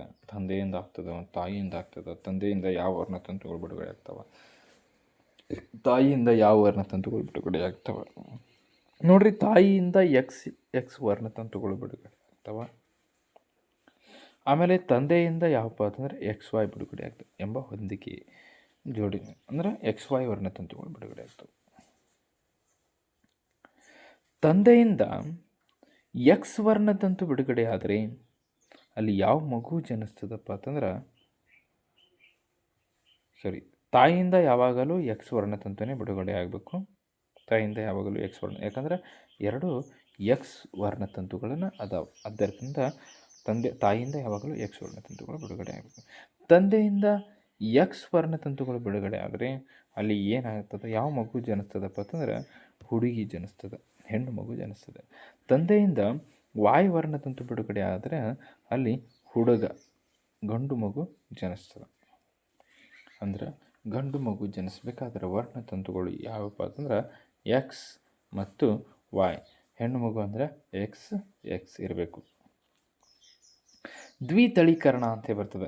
ಎರಡು ವಿಭಿನ್ನವಾದ ಗುಣಗಳನ್ನು ತೋರಿಸುವ ಪೋಷಕ ಜೀವು. ನೋಡ್ರಿ, ಗುಣಗಳು ವಿಭಿನ್ನವಾಗಿ ಎರಡು ವಿಭಿನ್ನವಾದಂಥ ಗುಣಗಳು ಇರಬೇಕು. ಉದಾಹರಣೆಗೆ ಹೇಳ್ಬೇಕಂದ್ರೆ, ಈಗ ದುಂಡನೆಯ ಹಸಿರು ಸಸ್ಯ ನೋಡ್ರಿ, ದುಂಡನೆಯ ಒಂದು ಗುಣ, ಹಸಿರು ಸಸ್ಯ ಅಂತಕ್ಕಂಥದ್ದು ಒಂದು ಗುಣ. ಹಸಿರು ಬೀಜ, ಸಸ್ಯ ಅಲ್ಲ ಬೀಜ. ದುಂಡನಿ ಅನ್ನೋದು ಒಂದು ಗುಣ, ಡಬಲ್ R. ಮತ್ತು ಹಸಿರು ಬೀಜ ಅನ್ನೋದು ಒಂದು ಗುಣ, ಎರಡು ಗುಣ. ಎರಡು ಗುಣಗಳನ್ನು ತೋರಿಸಬೇಕು. ಎರಡು ವಿಭಿನ್ನ ಗುಣಗಳನ್ನು ತೋರಿಸುವ ಪೋಷಕ ಜೀವಿಗಳನ್ನು ಸಂಕರಿಸುವುದಕ್ಕೆ, ಎರಡು ಗುಣವನ್ನು ಸಂಕರಣ ಮಾಡೋದು, ಸಂಕರಿಸುವುದಕ್ಕೆ. ಇನ್ನೊಂದು ಗುಣ ಯಾವಪ್ಪ ಅಂತಂದ್ರೆ ಸುಕ್ಕುಗಟ್ಟಿದ ಹಳದಿ ಬೀಜ. ನೋಡಿ, ಕ್ಯಾಪಿಟಲ್ Y ಬರ್ತದೆ ನೋಡಿ. ಎರಡು ವಿಶೇಷವಾದಂಥ ವಿಭಿನ್ನ ಗುಣಗಳನ್ನು ಹೊಂದಿರ್ತದೆ. ಓಕೆ, ಅವುಗಳನ್ನು ಸಂಕರಿಸುವುದಕ್ಕನ ಏನಂತ ಕರೀತಾರೆ ಅಂದರೆ ದ್ವಿತಳೀಕರಣ. ಹಾಗಾದ್ರೆ ದ್ವಿತಳೀಕರಣದ ಅನುಪಾತ ಎಷ್ಟು ಬರ್ತದೆ? ಯಾವಾಗಲೂ 9:3:3:1 ಬರ್ತದೆ. ಏಕತಳೀಕರಣ ಅಂತ ಬರ್ತದೆ. ಇಲ್ಲಿ ದ್ವಿತಳೀಕರಣದೊಳಗಡೆ ಎರಡು ವಿಭಿನ್ನ ಗುಣಗಳಿತ್ತು. ಏಕತಳೀಕರಣ ಅಂದರೆ ಒಂದು ವಿಭಿನ್ನವಾದ ಗುಣವನ್ನು ತೋರಿಸುವ ಪೋಷಕ ಜೀವಿಗಳನ್ನು ಸಂಕರಿಸುವ ವಿಧಾನ. ಇದರ ವ್ಯಕ್ತ ರೂಪದ ಅನುಪಾತ 3:1 ಆಗಿರ್ತದೆ. ಜೀನ್ ನಮೂನೆ ಅನುಪಾತ 1:2:1 ಆಗಿರ್ತದೆ. ಇಲ್ಲೊಂದು ಕ್ವಶನ್ ಕೇಳಿದಾರೆ ನೋಡ್ರಿ. ಹಳದಿ ಬೀಜಗಳನ್ನು WYY, ಹಳದಿ ಬೀಜಗಳನ್ನು ಬಿಡುವ ಬಟಾಣಿ ಸಸ್ಯವನ್ನು ಹಸಿರು ಬೀಜಗಳನ್ನು ಬಟಾಣಿ ಸಸ್ಯದೊಂದಿಗೆ ಸಂಕರಣಗೊಳಿಸಲಾಗಿದೆ. ಆದರೆ F2 ಪೀಳಿಗೆಯಲ್ಲಿ ದೊರೆತ ಫಲಿತಾಂಶವನ್ನು ತೋರಿಸುವ ಚೆಕ್ಕರ್ ಬೋರ್ಡ್ ಬರೆಯಿರಿ ಅಂತ ಕ್ವಶನ್ ಕೇಳ್ಯಾರ ಅವ್ರು. ನೋಡ್ರಿ, ಹಳದಿ ಬೀಜ ಅಂದರೆ ಕ್ಯಾಪಿಟಲ್ Y, ಯೆಲ್ಲೋ ಕಲರ್ ಅಂತೇಳಿ ಕ್ಯಾಪಿಟಲ್ Y ಕೊಟ್ಟಾರ. ಹಸಿರು ಬೀಜ ಅಂದರೆ ಅದರ ಸ್ಮಾಲ್ ಲೆಟರ್ YY ಇಲ್ಲಿ ತೊಗೊಂಡಾರ ನೋಡ್ರಿ. ಬಾಕ್ಸ್ ತಗೊಂಡು ಹಳದಿ ಬೀಜ ಮತ್ತು ಹಸಿರು ಬೀಜ ಇವೆರಡನ್ನು ಸಂಕರಣಗೊಳಿಸಿ ಏನು ಮಾಡ್ಯಾರಪ್ಪ ಅಂತಂದ್ರೆ ಸಂಕರಣಗೊಳಿಸಿ ಒಂದು ಹೊಸ ಉತ್ಪತ್ತಿಯನ್ನು ಮಾಡ್ಯಾರ. ಅದು ಯಾವ್ದು ಬಂದದಪ್ಪ ಅಂತಂದ್ರೆ ಹಳದಿ ಬೀಜ ಬಂದದ. ಒಂದು ಯಾವುದು ಪ್ರಬಲವಾದಂತಹ ಗುಣ ಇರ್ತದೆ ನೋಡ್ರಿ, ಅದು ಮಾತ್ರ ಎದ್ದು ಕಾಣಿಸುತ್ತದೆ. ಇಲ್ಲಿ ಕ್ಯಾಪಿಟಲ್ Y ಅಂತಕ್ಕಂಥದ್ದು ಪ್ರಬಲವಾದಂಥ ಗುಣ ಅದ, ಅದು ಎದ್ದು ಕಾಣಿಸುತ್ತದೆ. ಹಂಗಾದ್ರೆ F2 ಪೀಳಿಗೆಯನ್ನು ಚೆಕ್ಕರ್ ಬೋರ್ಡ್ನ ಸಹಾಯದಿಂದ ತೋರಿಸ್ರಿ ಅಂದಾರ. F2 ಪೀಳಿಗೆ ಅಂದರೆ ಏನು ಬರಿಬೇಕಿಲ್ಲಿ? ಇವೆರಡು ನೋಡ್ರಿ. ಇದನ್ನು ಏನು ಮಾಡ್ಬೇಕಂದ್ರೆ ನಾವು ಎರಡು ಸಲ ಮಲ್ಟಿಪ್ಲಿಕೇಶನ್ ಮಾಡಿದ್ವಿ ಅಂದರೆ ಒಂದು ಚೆಕ್ಕರ್ ಬೋರ್ಡ್ ಸಿಗ್ತದೆ. ಇಲ್ಲಿ ಮಾಡಿದಾರೆ ಚೆಕ್ಕರ್ ಬೋರ್ಡ್, ಇಲ್ಲಿದೆ ಚೆಕ್ಕರ್ ಬೋರ್ಡ್, ಇದು ಚೆಕ್ಕರ್ ಬೋರ್ಡ್.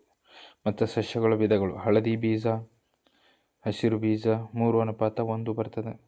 ಜೀನ್ ನಮೂನೆ ಅನುಪಾತ 1:2:1. ಶುದ್ಧ ಹಳದಿ, ಮಿಶ್ರ ಹಳದಿ, ಶುದ್ಧ ಹಸಿರು ಎಷ್ಟದ ಅಂದ್ರೆ 1 ಅದ. ಶುದ್ಧ ಹಳದಿ ಎಷ್ಟದ ಅಂದ್ರೆ 2 ಅದಾವ. ಮಿಶ್ರ ಹಳದಿ ಅಂದರೆ ಎಷ್ಟದವಪ್ಪ ಅಂತಂದ್ರೆ 2 ಅದಾವ. ಶುದ್ಧ ಹಳದಿ 1 ಐತಿ. ಶುದ್ಧ ಹಳದಿ 1 ಅದ. ಜೀನ್ ನಮೂನೆ ರೂಪದ ಅನುಪಾತ ಬರ್ತೈತಿ. ಕೆಂಪು ಬಣ್ಣದ ಹೂಗಳನ್ನು ಬಿಡುವ ಎತ್ತರದ ಬಟಾಣಿ ಸಸ್ಯವನ್ನು ಬಿಳಿ ಬಣ್ಣದ ಹೂ ಬಿಡುವ ಗಿಡ್ಡ ಬಟಾಣಿ ಸಸ್ಯದೊಂದಿಗೆ ಸಂಕರಗೊಳಿಸಿದಾಗ F2 ಪೀಳಿಗೆಯ ಫಲಿತಾಂಶವನ್ನು ಚೆಕ್ಕರ್ ಬೋರ್ಡ್ನ ಸಹಾಯದಿಂದ ತೋರಿಸಿ ಮತ್ತು ನೋಡ್ರಿ ಇಲ್ಲಿ ದ್ವಿತಳೀಕರಣ ಬರ್ತದೆ. ಅಂದ್ರೆ 2 ಗುಣಲಕ್ಷಣಗಳು ಅದಾವ ನೋಡ್ರಿ. ಕೆಂಪು ಹೂ ಅಂದರೆ ಒಂದು ಗುಣಲಕ್ಷಣ, ಆಮೇಲೆ ಎತ್ತರ ಅಂತಕ್ಕಂಥದ್ದು ಒಂದು ಗುಣಲಕ್ಷಣ, 2 ಗುಣಲಕ್ಷಣಗಳು. ಇಲ್ಲಿ ನೋಡಿ ಬಿಳಿ ಬಣ್ಣದ ಹೂ ಅಂತಕ್ಕಂಥದ್ದು ಒಂದು ಗುಣಲಕ್ಷಣವಾದರೆ ಗಿಡ್ಡ ಅಂತಕ್ಕಂಥದ್ದು ಒಂದು ಗುಣಲಕ್ಷಣ. ಅಂದರೆ 2 ಗುಣಲಕ್ಷಣಗಳನ್ನು ತೋರಿಸಿದಂಥ ಸಸ್ಯಗಳದಾವ. ಆ ಸಸ್ಯಗಳನ್ನು ಸಂಕರಣಗೊಳಿಸಿ F2 ಪೀಳಿಗೆಯನ್ನು ಚೆಕ್ಕರ್ ಬೋರ್ಡ್ನ ಮೂಲಕ ತೋರಿಸಿರಿ ಅಂತಾರೆ. ಚೆಕ್ಕರ್ ಬೋರ್ಡ್ನ ಮೂಲಕ ತೋರಿಸಿದಾಗ ಇಲ್ಲಿ ಅನುಪಾತ ಎಷ್ಟು ಬರ್ತದಪ್ಪ ಅಂತಂದರೆ 9:3:3:3:1 ಬರ್ತದೆ. ಇನ್ನು ನಿಯಂತ್ರಣ ಮತ್ತು ಸಹಭಾಗಿತ್ವ ಪಾಠದೊಳಗಡೆ ಸಸ್ಯ ಹಾರ್ಮೋನುಗಳ ಕಾರ್ಯ ಏನು ಕೆಲಸ, ಅಲ್ಲಿ ಕೆಲವೊಂದಿಷ್ಟು ಹಾರ್ಮೋನ್ಗಳು ಬರ್ತವೆ. ಇದರೊಳಗಡೆ ಬೆಳವಣಿಗೆಯನ್ನು ವೃದ್ಧಿಸುವ ಹಾರ್ಮೋನ್ಗಳು ಬರ್ತವೆ. ಇನ್ನು ಕೆಲವೊಂದಿಷ್ಟು ಬೆಳವಣಿಗೆಯನ್ನು ಕುಂಟಿಸುವ ಹಾರ್ಮೋನ್ಗಳು ಅಂತ ಬರ್ತವೆ. ಅವು ಒಂದೊಂದಾಗಿ ನೋಡ್ಕೊಳ್ಳೋಣ. ಆಕ್ಸಿನ್ ಅಂತಕ್ಕಂಥ ಒಂದು ಹಾರ್ಮೋನು. ಈ ಆಕ್ಸಿನ್ ಏನು ಕೆಲಸ ಮಾಡ್ತದಪ್ಪ ಅಂತಂದ್ರೆ ಇದು ಸಸ್ಯಗಳ ಬೆಳಕನ್ನು ಗ್ರಹಿಸಿದಾಗ ಕಾಂಡದ ತುದಿಯಲ್ಲಿ ಸಂಶ್ಲೇಷಿಸಲ್ಪಟ್ಟು ಜೀವಕೋಶಗಳು ಉದ್ದವಾಗಿ ಬೆಳೆಯಲು ಸಹಾಯ ಮಾಡ್ತಾರೆ. ನೋಡ್ರಿ, ಸಸ್ಯಗಳ ಮೇಲೆ ಯಾವಾಗ ಬೆಳಕು ಬೀಳ್ತದೆ ನೋಡ್ರಿ, ಆವಾಗ ಬೆಳಕು ಬಿದ್ದಾಗ ಈ ಹಾರ್ಮೋನು ಕಾಂಡದ ತುದಿ ಭಾಗದಲ್ಲಿ ಸಂಶ್ಲೇಷಿಸಲ್ಪಟ್ಟು ಕಾಂಡದಲ್ಲಿರ್ತಕ್ಕಂಥ ಜೀವಕೋಶಗಳನ್ನು ಉದ್ದವಾಗಿ ಬೆಳೀಲಿಕ್ಕೆ ಸಹಾಯ ಮಾಡ್ತದೆ. ಇನ್ನು ಜಿಬ್ಬರ್ಲಿನ್ ಮತ್ತು ಸೈಟೋಕೈನಿನ್ ಅಂತಕ್ಕಂಥ 2 ಹಾರ್ಮೋನ್ಗಳು. ಜಿಬ್ಬರ್ಲಿನ್ ಅನ್ನುವಂಥದ್ದು ಕಾಂಡದ ಬೆಳವಣಿಗೆಗೆ ಸಹಾಯಕವಾಗಿದೆ. ಜಿಬ್ಬರ್ಲಿನ್ ಹಾರ್ಮೋನು ಕಾಂಡದ ಬೆಳವಣಿಗೆಗೆ ಸಹಾಯಕವಾಗಿದೆ. ಇನ್ನು ಸೈಟೋಕೈನಿನ್ ಹಾರ್ಮೋನು ಹಣ್ಣು ಮತ್ತು ಬೀಜಗಳಲ್ಲಿ ಕೋಶ ವಿಭಜನೆಗೆ ಸಹಾಯಕವಾಗಿದೆ. ಹಣ್ಣು ಮತ್ತು ಬೀಜಗಳಲ್ಲಿ ಕೋಶ ವಿಭಜನೆಗೆ ಒಳಪಡುವ ಪ್ರದೇಶಗಳಲ್ಲಿ ಅತಿ ಹೆಚ್ಚಿನ ಸಾಂದ್ರತೆಯಲ್ಲಿ ಕಂಡುಬರ್ತದೆ. ನೋಡಿ, ಸೈಟೋಕೈನಿನ ಹಣ್ಣು ಬೀಜಗಳ ಉತ್ಪಾದನೆಯಲ್ಲಿ ಹೆಚ್ಚು ಕಂಡುಬರ್ತದೆ. ಯಾಕಪ್ಪ ಅಂತಂದ್ರೆ ಅಲ್ಲಿ ಕೋಶ ವಿಭಜನೆ ಮಾಡಬೇಕಾಗಿರ್ತದೆ. ಅಲ್ಲಿ ಸೈಟೋಕೈನಿನ ಪಾತ್ರ ಪ್ರಾಮುಖ್ಯತೆವಾಗಿದೆ. ಮತ್ತು ಜಿಬ್ಬರ್ಲಿನ್ ಏನು ಕೆಲಸ ಮಾಡ್ತದಪ್ಪ ಅಂತಂದ್ರೆ ಅದು ಕಾಂಡದ ಬೆಳವಣಿಗೆ ಏನು ಮಾಡ್ಕೋತದ. ಇದು 2 ಜಿಬ್ಬರ್ಲಿನ, ಸೈಟೋಕೈನಿನ 3, ಜಿಬ್ಬರ್ಲಿನ್ 2, ಆಕ್ಸಿನ್ 1. ಈ 3 ಹಾರ್ಮೋನುಗಳು ಬೆಳವಣಿಗೆಯನ್ನು ವೃದ್ಧಿಸುವ ಹಾರ್ಮೋನ್. ಇನ್ನು ಬೆಳವಣಿಗೆಯನ್ನು ಕುಂಟಿಸುವ ಹಾರ್ಮೋನುಗಳು ಅಂತ ಬರ್ತಾವೆ. ಯಾವತ್ತಪ್ಪ ಅಂತಂದ್ರೆ ಅಬ್ಸಿಸಿಕ್ ಆಮ್ಲ ಅಂತ ಬರ್ತದೆ. ಇದು ಸಸ್ಯದ ಬೆಳವಣಿಗೆಯನ್ನು ಪ್ರತಿಬಂಧಿಸುತ್ತದೆ. ಇದರ ಪರಿಣಾಮವಾಗಿ ಎಲೆಗಳು ಬಾಡುತ್ತವೆ. ನೋಡಿ, ಎಲೆಗಳು ಬಾಡಿ ಉದುರ್ತಾವೆ ನೋಡ್ರಿ. ಅದಕ್ಕೆ ಕಾರಣ ಯಾರು? ಇವರು ಅಬ್ಸೆಸಿಕ್ ಆಮ್ಲ ಕಾರಣ ಯಾರು? ಪ್ರಾಣಿಗಳಲ್ಲಿ ಹಾರ್ಮೋನ್ಗಳು ಬರ್ತವೆ. ಈಗ ಅಲ್ಲಿ ಅವರ ಈಸಿ ಮಾಡಿ ಕೊಟ್ಟಾರ ನೋಡ್ರಿ, ಹಾರ್ಮೋನ್ಗಳು, ಗ್ರಂಥಿಗಳು ಮತ್ತು ಕಾರ್ಯಗಳು ಅಂತ ಕೊಟ್ಟಾರ. ಫಸ್ಟ್ನೇದಾಗಿ ಥೈರಾಕ್ಸಿನ್ ಗ್ರಂಥಿ ಅಂತ ಬರ್ತದೆ. ಥೈರಾಕ್ಸಿನ್ ಗ್ರಂಥಿ ಯಾವ ಹಾರ್ಮೋನನ್ನು ಬಿಡುಗಡೆ ಮಾಡ್ತದೆ? ಥೈರಾಕ್ಸಿನ್ ಹಾರ್ಮೋನು ಯಾವ ಗ್ರಂಥಿಯಿಂದ ಬಿಡುಗಡೆ ಆಗ್ತದೆ ಅಂದರೆ ಥೈರಾಯ್ಡ್ ಗ್ರಂಥಿಯಿಂದ ಬಿಡುಗಡೆ ಆಗ್ತದೆ. ಥೈರಾಯ್ಡ್ ಗ್ರಂಥಿಯಿಂದ ಥೈರಾಕ್ಸಿನ್ ಹಾರ್ಮೋನ್ ಬಿಡುಗಡೆ ಆಗ್ತದೆ. ಇದು ಏನು ಕೆಲಸ ಮಾಡ್ತದೆ? ದೇಹದ ಬೆಳವಣಿಗೆಗಾಗಿ ಚಯಾಪಚಯ ಕ್ರಿಯೆ ನಿಯಂತ್ರಣ, ಗಳಗಂಡ ರೋಗ ಉಂಟಾಗುವ ಸಾಧ್ಯತೆಯನ್ನು ತಡೆಗಟ್ಟುತ್ತದೆ. ಹಾಗಾದ್ರೆ ಥೈರಾಯ್ಡ್ ಗ್ರಂಥಿಯು ಥೈರಾಕ್ಸಿನ್ ಎಂಬ ಹಾರ್ಮೋನನ್ನು ಬಿಡುಗಡೆ ಮಾಡಬೇಕಾದ್ರೆ ನಮ್ಮ ಆಹಾರದ ಒಳಗಡೆ ಏನಿರಬೇಕಪ್ಪ ಅಂತಂದ್ರೆ ಅಯೋಡೈಸ್ಡ್ ಉಪ್ಪು ಅಂಥೇಳಿ ಇರಬೇಕು. ಆಹಾರದೊಳಗಡೆ ಉಪ್ಪು ಇರಬೇಕು. ಅಯೋಡೈಸ್ಡ್ ಉಪ್ಪು ಇದ್ದಾಗ ಅಲ್ಲಿ ಏನಾಗ್ತದಪ್ಪ ಅಂತಂದ್ರೆ ಥೈರಾಯ್ಡ್ ಗ್ರಂಥಿಯು ಥೈರಾಕ್ಸಿನ್ ಎಂಬ ಹಾರ್ಮೋನನ್ನು ಸ್ರವಿಕೆ ಮಾಡ್ತದೆ. ಇನ್ಸುಲಿನ್ ಅಂತ ಹೇಳಿ ಬರ್ತದೆ. ಇನ್ಸುಲಿನ್ ಎಂಬ ಹಾರ್ಮೋನು ಯಾವ ಗ್ರಂಥಿ ಸ್ರವಿಕೆ ಮಾಡ್ತದಪ್ಪ ಅಂತಂದ್ರೆ ಮೆದೋಜೀರಕ ಗ್ರಂಥಿ ಇದ್ದಿದ್ದು ಇನ್ಸುಲಿನ್ ಎಂಬ ಹಾರ್ಮೋನನ್ನು ಸ್ರವಿಕೆ ಮಾಡ್ತದೆ. ಇದು ಏನು ಮಾಡ್ತದಪ್ಪ ಅಂತಂದ್ರೆ ರಕ್ತದಲ್ಲಿರುವ ಸಕ್ಕರೆಯ ಮಟ್ಟವನ್ನು ನಿಯಂತ್ರಿಸ್ತದೆ. ಇನ್ಸುಲಿನ್ ಎಂಬ ಹಾರ್ಮೋನು ರಕ್ತದಲ್ಲಿರುವ ಸಕ್ಕರೆಯ ಮಟ್ಟವನ್ನು ನಿಯಂತ್ರಿಸುತ್ತದೆ.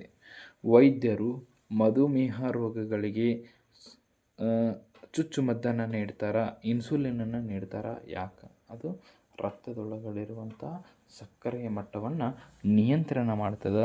ಆದ್ದರಿಂದ ವೈದ್ಯರು ಚುಚ್ಚುಮದ್ದಿನಲ್ಲಿ ಇನ್ಸುಲಿನನ್ನು ನೀಡ್ತಾರೆ.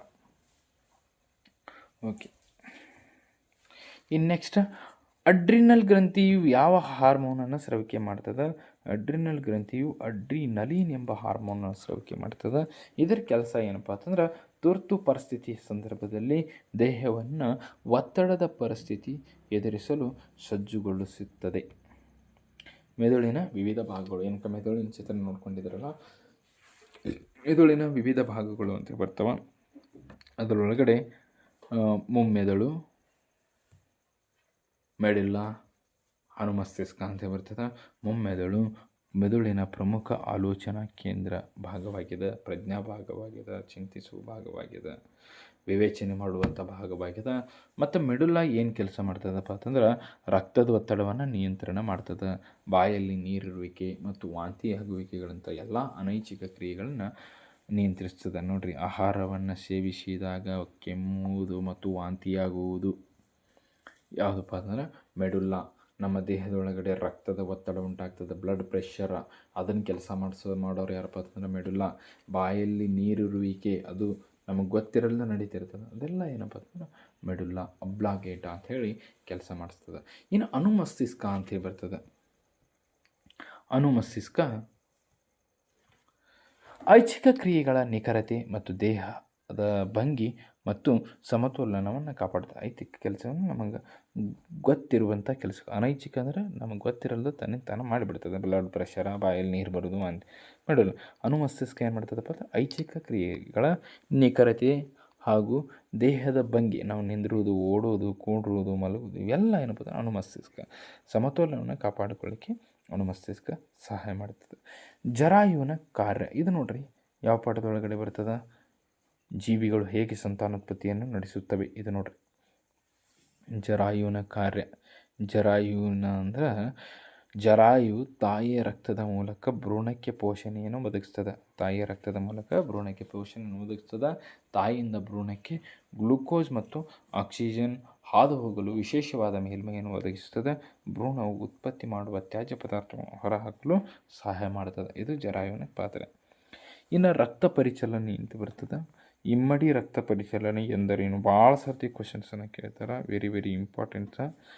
ದೇಹದಲ್ಲಿ ಒಂದು ಪರಿಚಲನೆಯನ್ನು ಪೂರ್ತಿ ಮಾಡಲು ಒಂದು ಪರಿಚಲನೆ ಪೂರ್ತಿ ಆಗಬೇಕಾದ್ರೆ ರಕ್ತವು ಎಷ್ಟು ಬಾರಿ ದೇಹವನ್ನು ಹಾಯಬೇಕಪ್ಪ ಅಂತಂದ್ರೆ 2 ಬಾರಿ ದೇಹವನ್ನು ಹಾಯಬೇಕಾಗ್ತದೆ.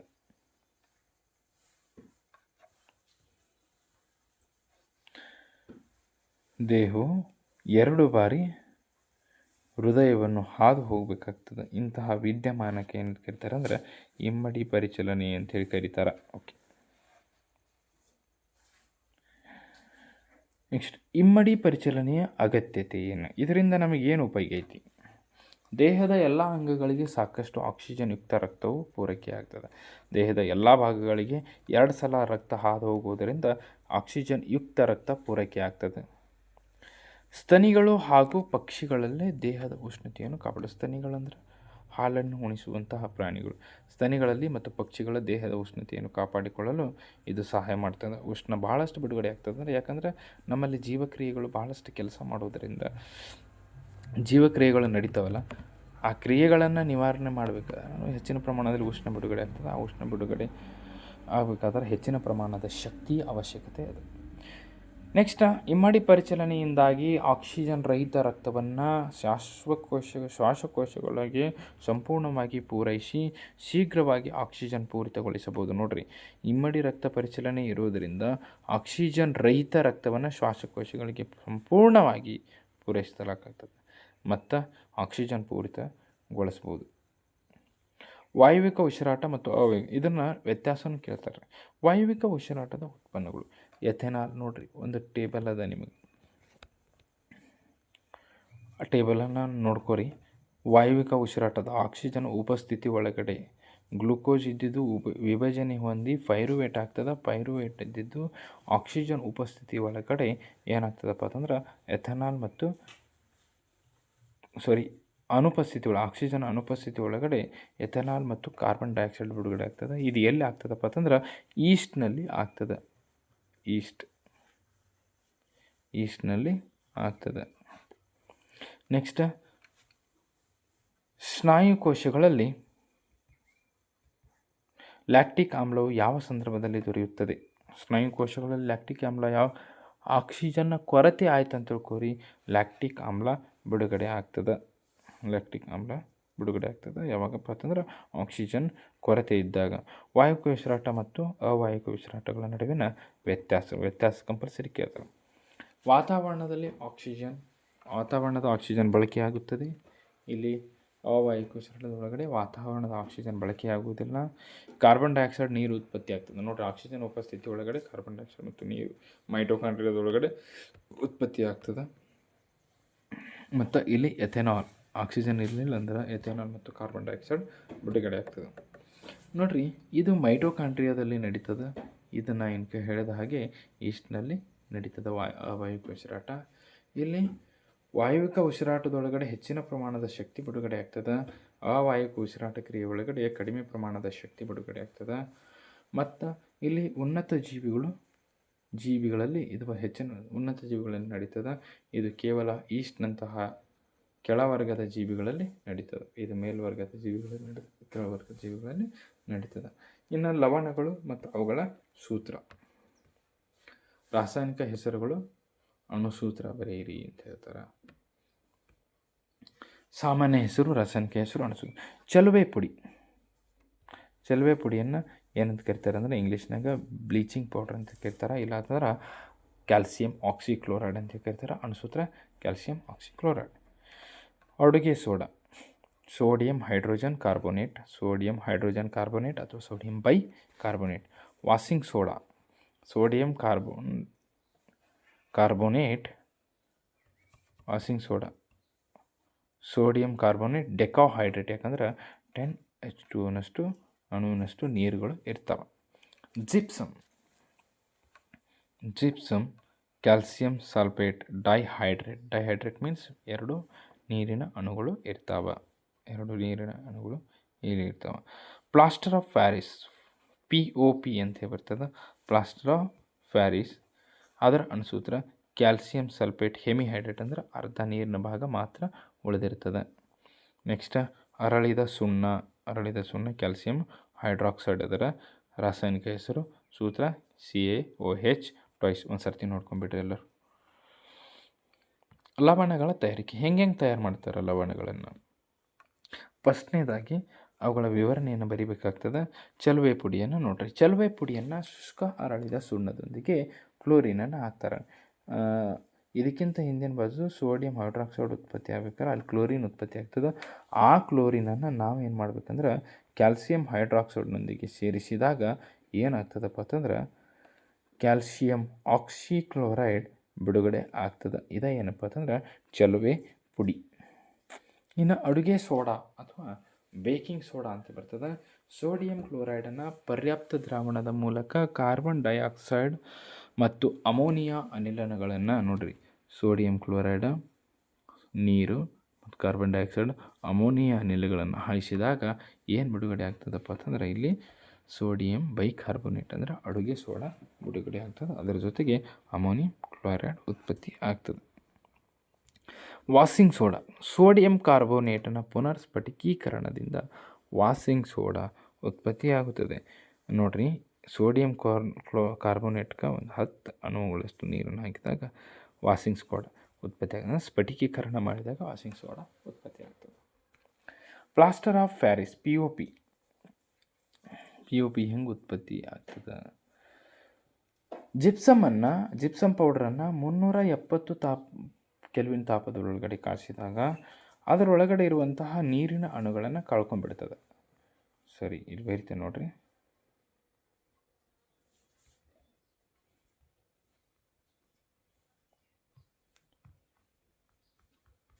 ಇದರೊಳಗಡೆ ಇರುವಂತಹ ನೀರಿನ ಅಣುಗಳನ್ನು ಕಳ್ಕೊಳ್ತದೆ. ಎಷ್ಟು ಕಳ್ಕೊತದಪ್ಪ ಅಂತಂದ್ರೆ ಇಷ್ಟು ನೀರಿನ ಅಣುಗಳನ್ನು ಕಳ್ಕೊತದೆ. ನೀರಿನ ಅಣುವನ್ನು ಕಳೆದುಕೊಳ್ಳುತ್ತದೆ. ಕ್ಯಾಲ್ಸಿಯಂ ಸಲ್ಫೇಟ್ ಹೆಮಿಹೈಡ್ರೇಟ್ ಆಗ್ತದೆ. ಆವಾಗ ಎಷ್ಟು ಉಳಿತದಪ್ಪ ಅಂದ್ರೆ 1/2 H2O ಉಳಿತದೆ, ಹೆಮಿಹೈಡ್ರೇಟ್ ಆಗ್ತದೆ. ಇದನ್ನು ಏನಂತ ಕರಿತಾರೆ ಅಂದ್ರೆ ಪ್ಲಾಸ್ಟರ್ ಆಫ್ ಪ್ಯಾರಿಸ್ ಅಂತ. ಇಲ್ಲಿ ಕೊಟ್ಟಾರ ನೋಡ್ರಿ, ರಿಯಾಕ್ಷನನ್ನು ರಿಯಾಕ್ಷನನ್ನು ಕ್ಯಾಲ್ಸಿಯಂ ಸಲ್ಫೇಟ್ ಇದ್ದಿದ್ದು 2H2 ಐತಿ. ಇದನ್ನು ಕಾಸಿದ್ವಿ ಅಂದ್ರೆ ಎಷ್ಟು 373 ಕೆಲ್ವಿನ್ ತಾಪದೊಳಗಡೆ ಕಾಸಿದ್ವಿ ಅಂದ್ರೆ ಇದರೊಳಗಿಂದ ನೀರೆಲ್ಲ ಆವಿಯಾಗಿ ಬಿಡ್ತದೆ. ಇಷ್ಟು ನೀರೆಲ್ಲ ಕಳ್ಕೊಂಡು ಇಷ್ಟೇ ಉಳಿತದೆ. ಇದೇನಾಗ್ತದೆ ಹೆಮಿಹೈಡ್ರೇಟ್ ಆಗ್ತದೆ. ಇದು ಹೆಮಿಹೈಡ್ರೇಟ್ ಆಗಿರ್ತದೆ. ಇದು ಏನಪ್ಪ ಅಂತಂದ್ರೆ POP ಪ್ಲಾಸ್ಟರ್ ಆಫ್ ಪ್ಯಾರಿಸ್. ಲೋಹದ ಉದ್ಧರಣೆ ಕ್ರಿಯೆ ಅಂತ ಹೇಳ್ಬರ್ತದೆ. ಉಭಯಧರ್ಮಿ ಆಕ್ಸೈಡ್ಗಳು ಎಂದರೇನು? ಉದಾಹರಣೆ ಕೊಡಿ ಅಂತ ಹೇಳ್ಬೋದು. ಉಭಯಧರ್ಮಿ ಅಂದರೆ ಉಭಯವರ್ತಿ ಆಕ್ಸೈಡ್ಗಳು. ಲೋಹದ ಆಕ್ಸೈಡ್ಗಳು ಆಮ್ಲ ಮತ್ತು ಪ್ರತ್ಯಾಮ್ಲಗಳೊಂದಿಗೆ ವರ್ತಿಸಿ ಲವಣ ಮತ್ತು ನೀರನ್ನು ಬಿಡುಗಡೆ ಮಾಡ್ತಿದ್ದವು. ಅಂದರೆ ಅಂತಹ ಆಕ್ಸೈಡ್ಗಳಿಗೆ ಉಭಯವರ್ತಿ ಆಕ್ಸೈಡ್ಗಳು ಅಂತ ಕರಿತೀವಿ. ಉದಾಹರಣೆ ಹೇಳಬೇಕಂದ್ರೆ ಅಲ್ಯೂಮಿನಿಯಂ ಆಕ್ಸೈಡ ಇದೇನಪ್ಪ ಅಂತಂದರೆ ಉಭಯವರ್ತಿ ಆಕ್ಸೈಡ, ಸತುವಿನ ಆಕ್ಸೈಡ್ ಸಹಿತ ಆಗ್ತದೆ. ಅಲ್ಯೂಮಿನಿಯಂ ಆಕ್ಸೈಡನ್ನು ಉಭಯವರ್ತಿ ಆಕ್ಸೈಡ್ ಎನ್ನುವರು. ಅಲ್ಯೂಮಿನಿಯಂ ಆಕ್ಸೈಡನ್ನು ಉಭಯವರ್ತಿ ಆಕ್ಸೈಡ್ ಅಂತ ಯಾಕೆ ಕರೀತಾರಪ್ಪ ಅಂತಂದ್ರೆ ಅಲ್ಯೂಮಿನಿಯಂ ಆಮ್ಲ ಮತ್ತು ಪ್ರತ್ಯಾಮ್ಲಗಳ ಜೊತೆಗೆ ವರ್ತಿಸಿ ಲವಣ ಮತ್ತು ನೀರನ್ನು ಉತ್ಪತ್ತಿ ಮಾಡ್ತದೆ. ಆದ ಕಾರಣ ಇದನ್ನು ಉಭಯವರ್ತಿ ಆಕ್ಸೈಡ್ ಎಂದು ಕರೆಯುತ್ತಾರೆ. ಅಯಾನಿಕ ಸಂಯುಕ್ತಗಳು ಯಾವುದಾದ್ರೂ 4 ಲಕ್ಷಣಗಳನ್ನು ಪಟ್ಟಿ ಮಾಡಿ ಅಂತ ಭಾಳ ಸಲ ಕ್ವಶನ್ಸ್ ಕೇಳಿದ್ದಾರೆ. ಇದನ್ನು ನೋಡ್ಕೊರಿ, ಇಂಪಾರ್ಟೆಂಟ್ ಐತಿ. 4 ಲಕ್ಷಣಗಳನ್ನು ಪಟ್ಟಿ ಮಾಡಿರಿ. ಅಯಾನಿಕ ಸಂಯುಕ್ತಗಳು ಘನವಸ್ತುಗಳಾಗಿದ್ದು ಸಾಮಾನ್ಯವಾಗಿ ಬಿದುರವಾಗಿರ್ತವೆ. ಹೆಚ್ಚಿನ ಒತ್ತಡ ಹಾಕಿದರೆ ಪುಡಿ ಆಗಿಬಿಡ್ತವೆ. ಪುಸ್ತಕನ ಭಾಳ ಬಾರಿ ಕೊಟ್ಟಾರೆ.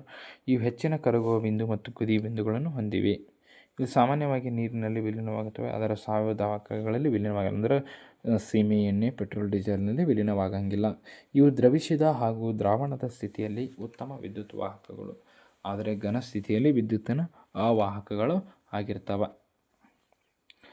ಕಾಸುವಿಕೆ ಮತ್ತು ಹುರುವಿಕೆಗಳ ನಡುವಿನ ವ್ಯತ್ಯಾಸ. ಕಾಸುವಿಕೆ ಮತ್ತು ಹುರುವಿಕೆಗಳ ನಡುವಿನ ಓಕೆ 4ನೇ ಪ್ರಶ್ನೆ. ಕಾಸುವಿಕೆ ಮತ್ತು ಹುರುವಿಕೆಗಳ ನಡುವಿನ ವ್ಯತ್ಯಾಸವನ್ನು ತಿಳಿಸಿ ಅಂತ. ಲೋಹಗಳು ಮತ್ತು ಅಲೋಹಗಳ ಪಾಠದೊಳಗಡೆ ಕಾಸುವಿಕೆ ಕಾರ್ಬೋನೇಟ್ ಅದರುಗಳನ್ನು ಆಕ್ಸೈಡ್ಗಳನ್ನಾಗಿ ಪರಿವರ್ತಿಸಬೇಕಾದರೆ ಕಡಿಮೆ ಗಾಳಿಯಲ್ಲಿ ಹೆಚ್ಚಿನ ಉಷ್ಣತೆಯನ್ನು ಕೊಟ್ಟರೆ ಉಷ್ಣತೆಯಲ್ಲಿ ಕಾಸುವ ಪ್ರಕ್ರಿಯೆಯನ್ನು ಕಾಸುವಿಕೆ ಎನ್ನುವರು. ಕಡಿಮೆ ಗಾಳಿ ಇರಬೇಕು ಮತ್ತು ಹೆಚ್ಚಿನ ಉಷ್ಣ ಕೊಡ್ತಿರ್ಬೇಕು. ಅದು ಏನಪ್ಪ ಅಂತಂದ್ರೆ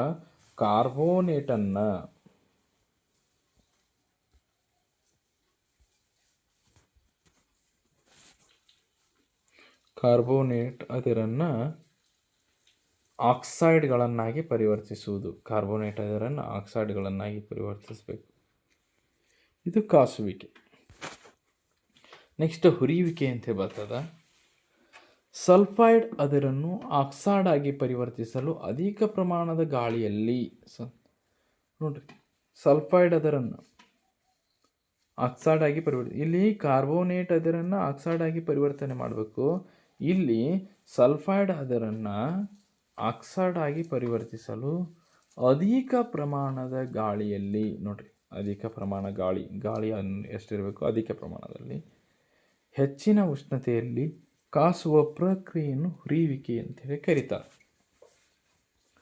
ಮಿಶ್ರ ಲೋಹಗಳು ಅಂತ ಬರ್ತದೆ. 2 ಅಥವಾ ಹೆಚ್ಚು ಲೋಹ ಅಥವಾ ಲೋಹಗಳ ಸಮರೂಪ ಮಿಶ್ರಣವೇ ಏನಪ್ಪ ಅಂತಂದ್ರೆ ಮಿಶ್ರಲೋಹ. ಇದರೊಳಗಡೆ ಮಿಶ್ರಲೋಹ ಯಾವ್ಯಾವುದು ಇದು ಪಿಕ್ಸ್ 1 ಮಾರ್ಕ್ಸಿಗೆ ಕೇಳ್ತಾರೆ. ಬಹುಆಯ್ಕೆ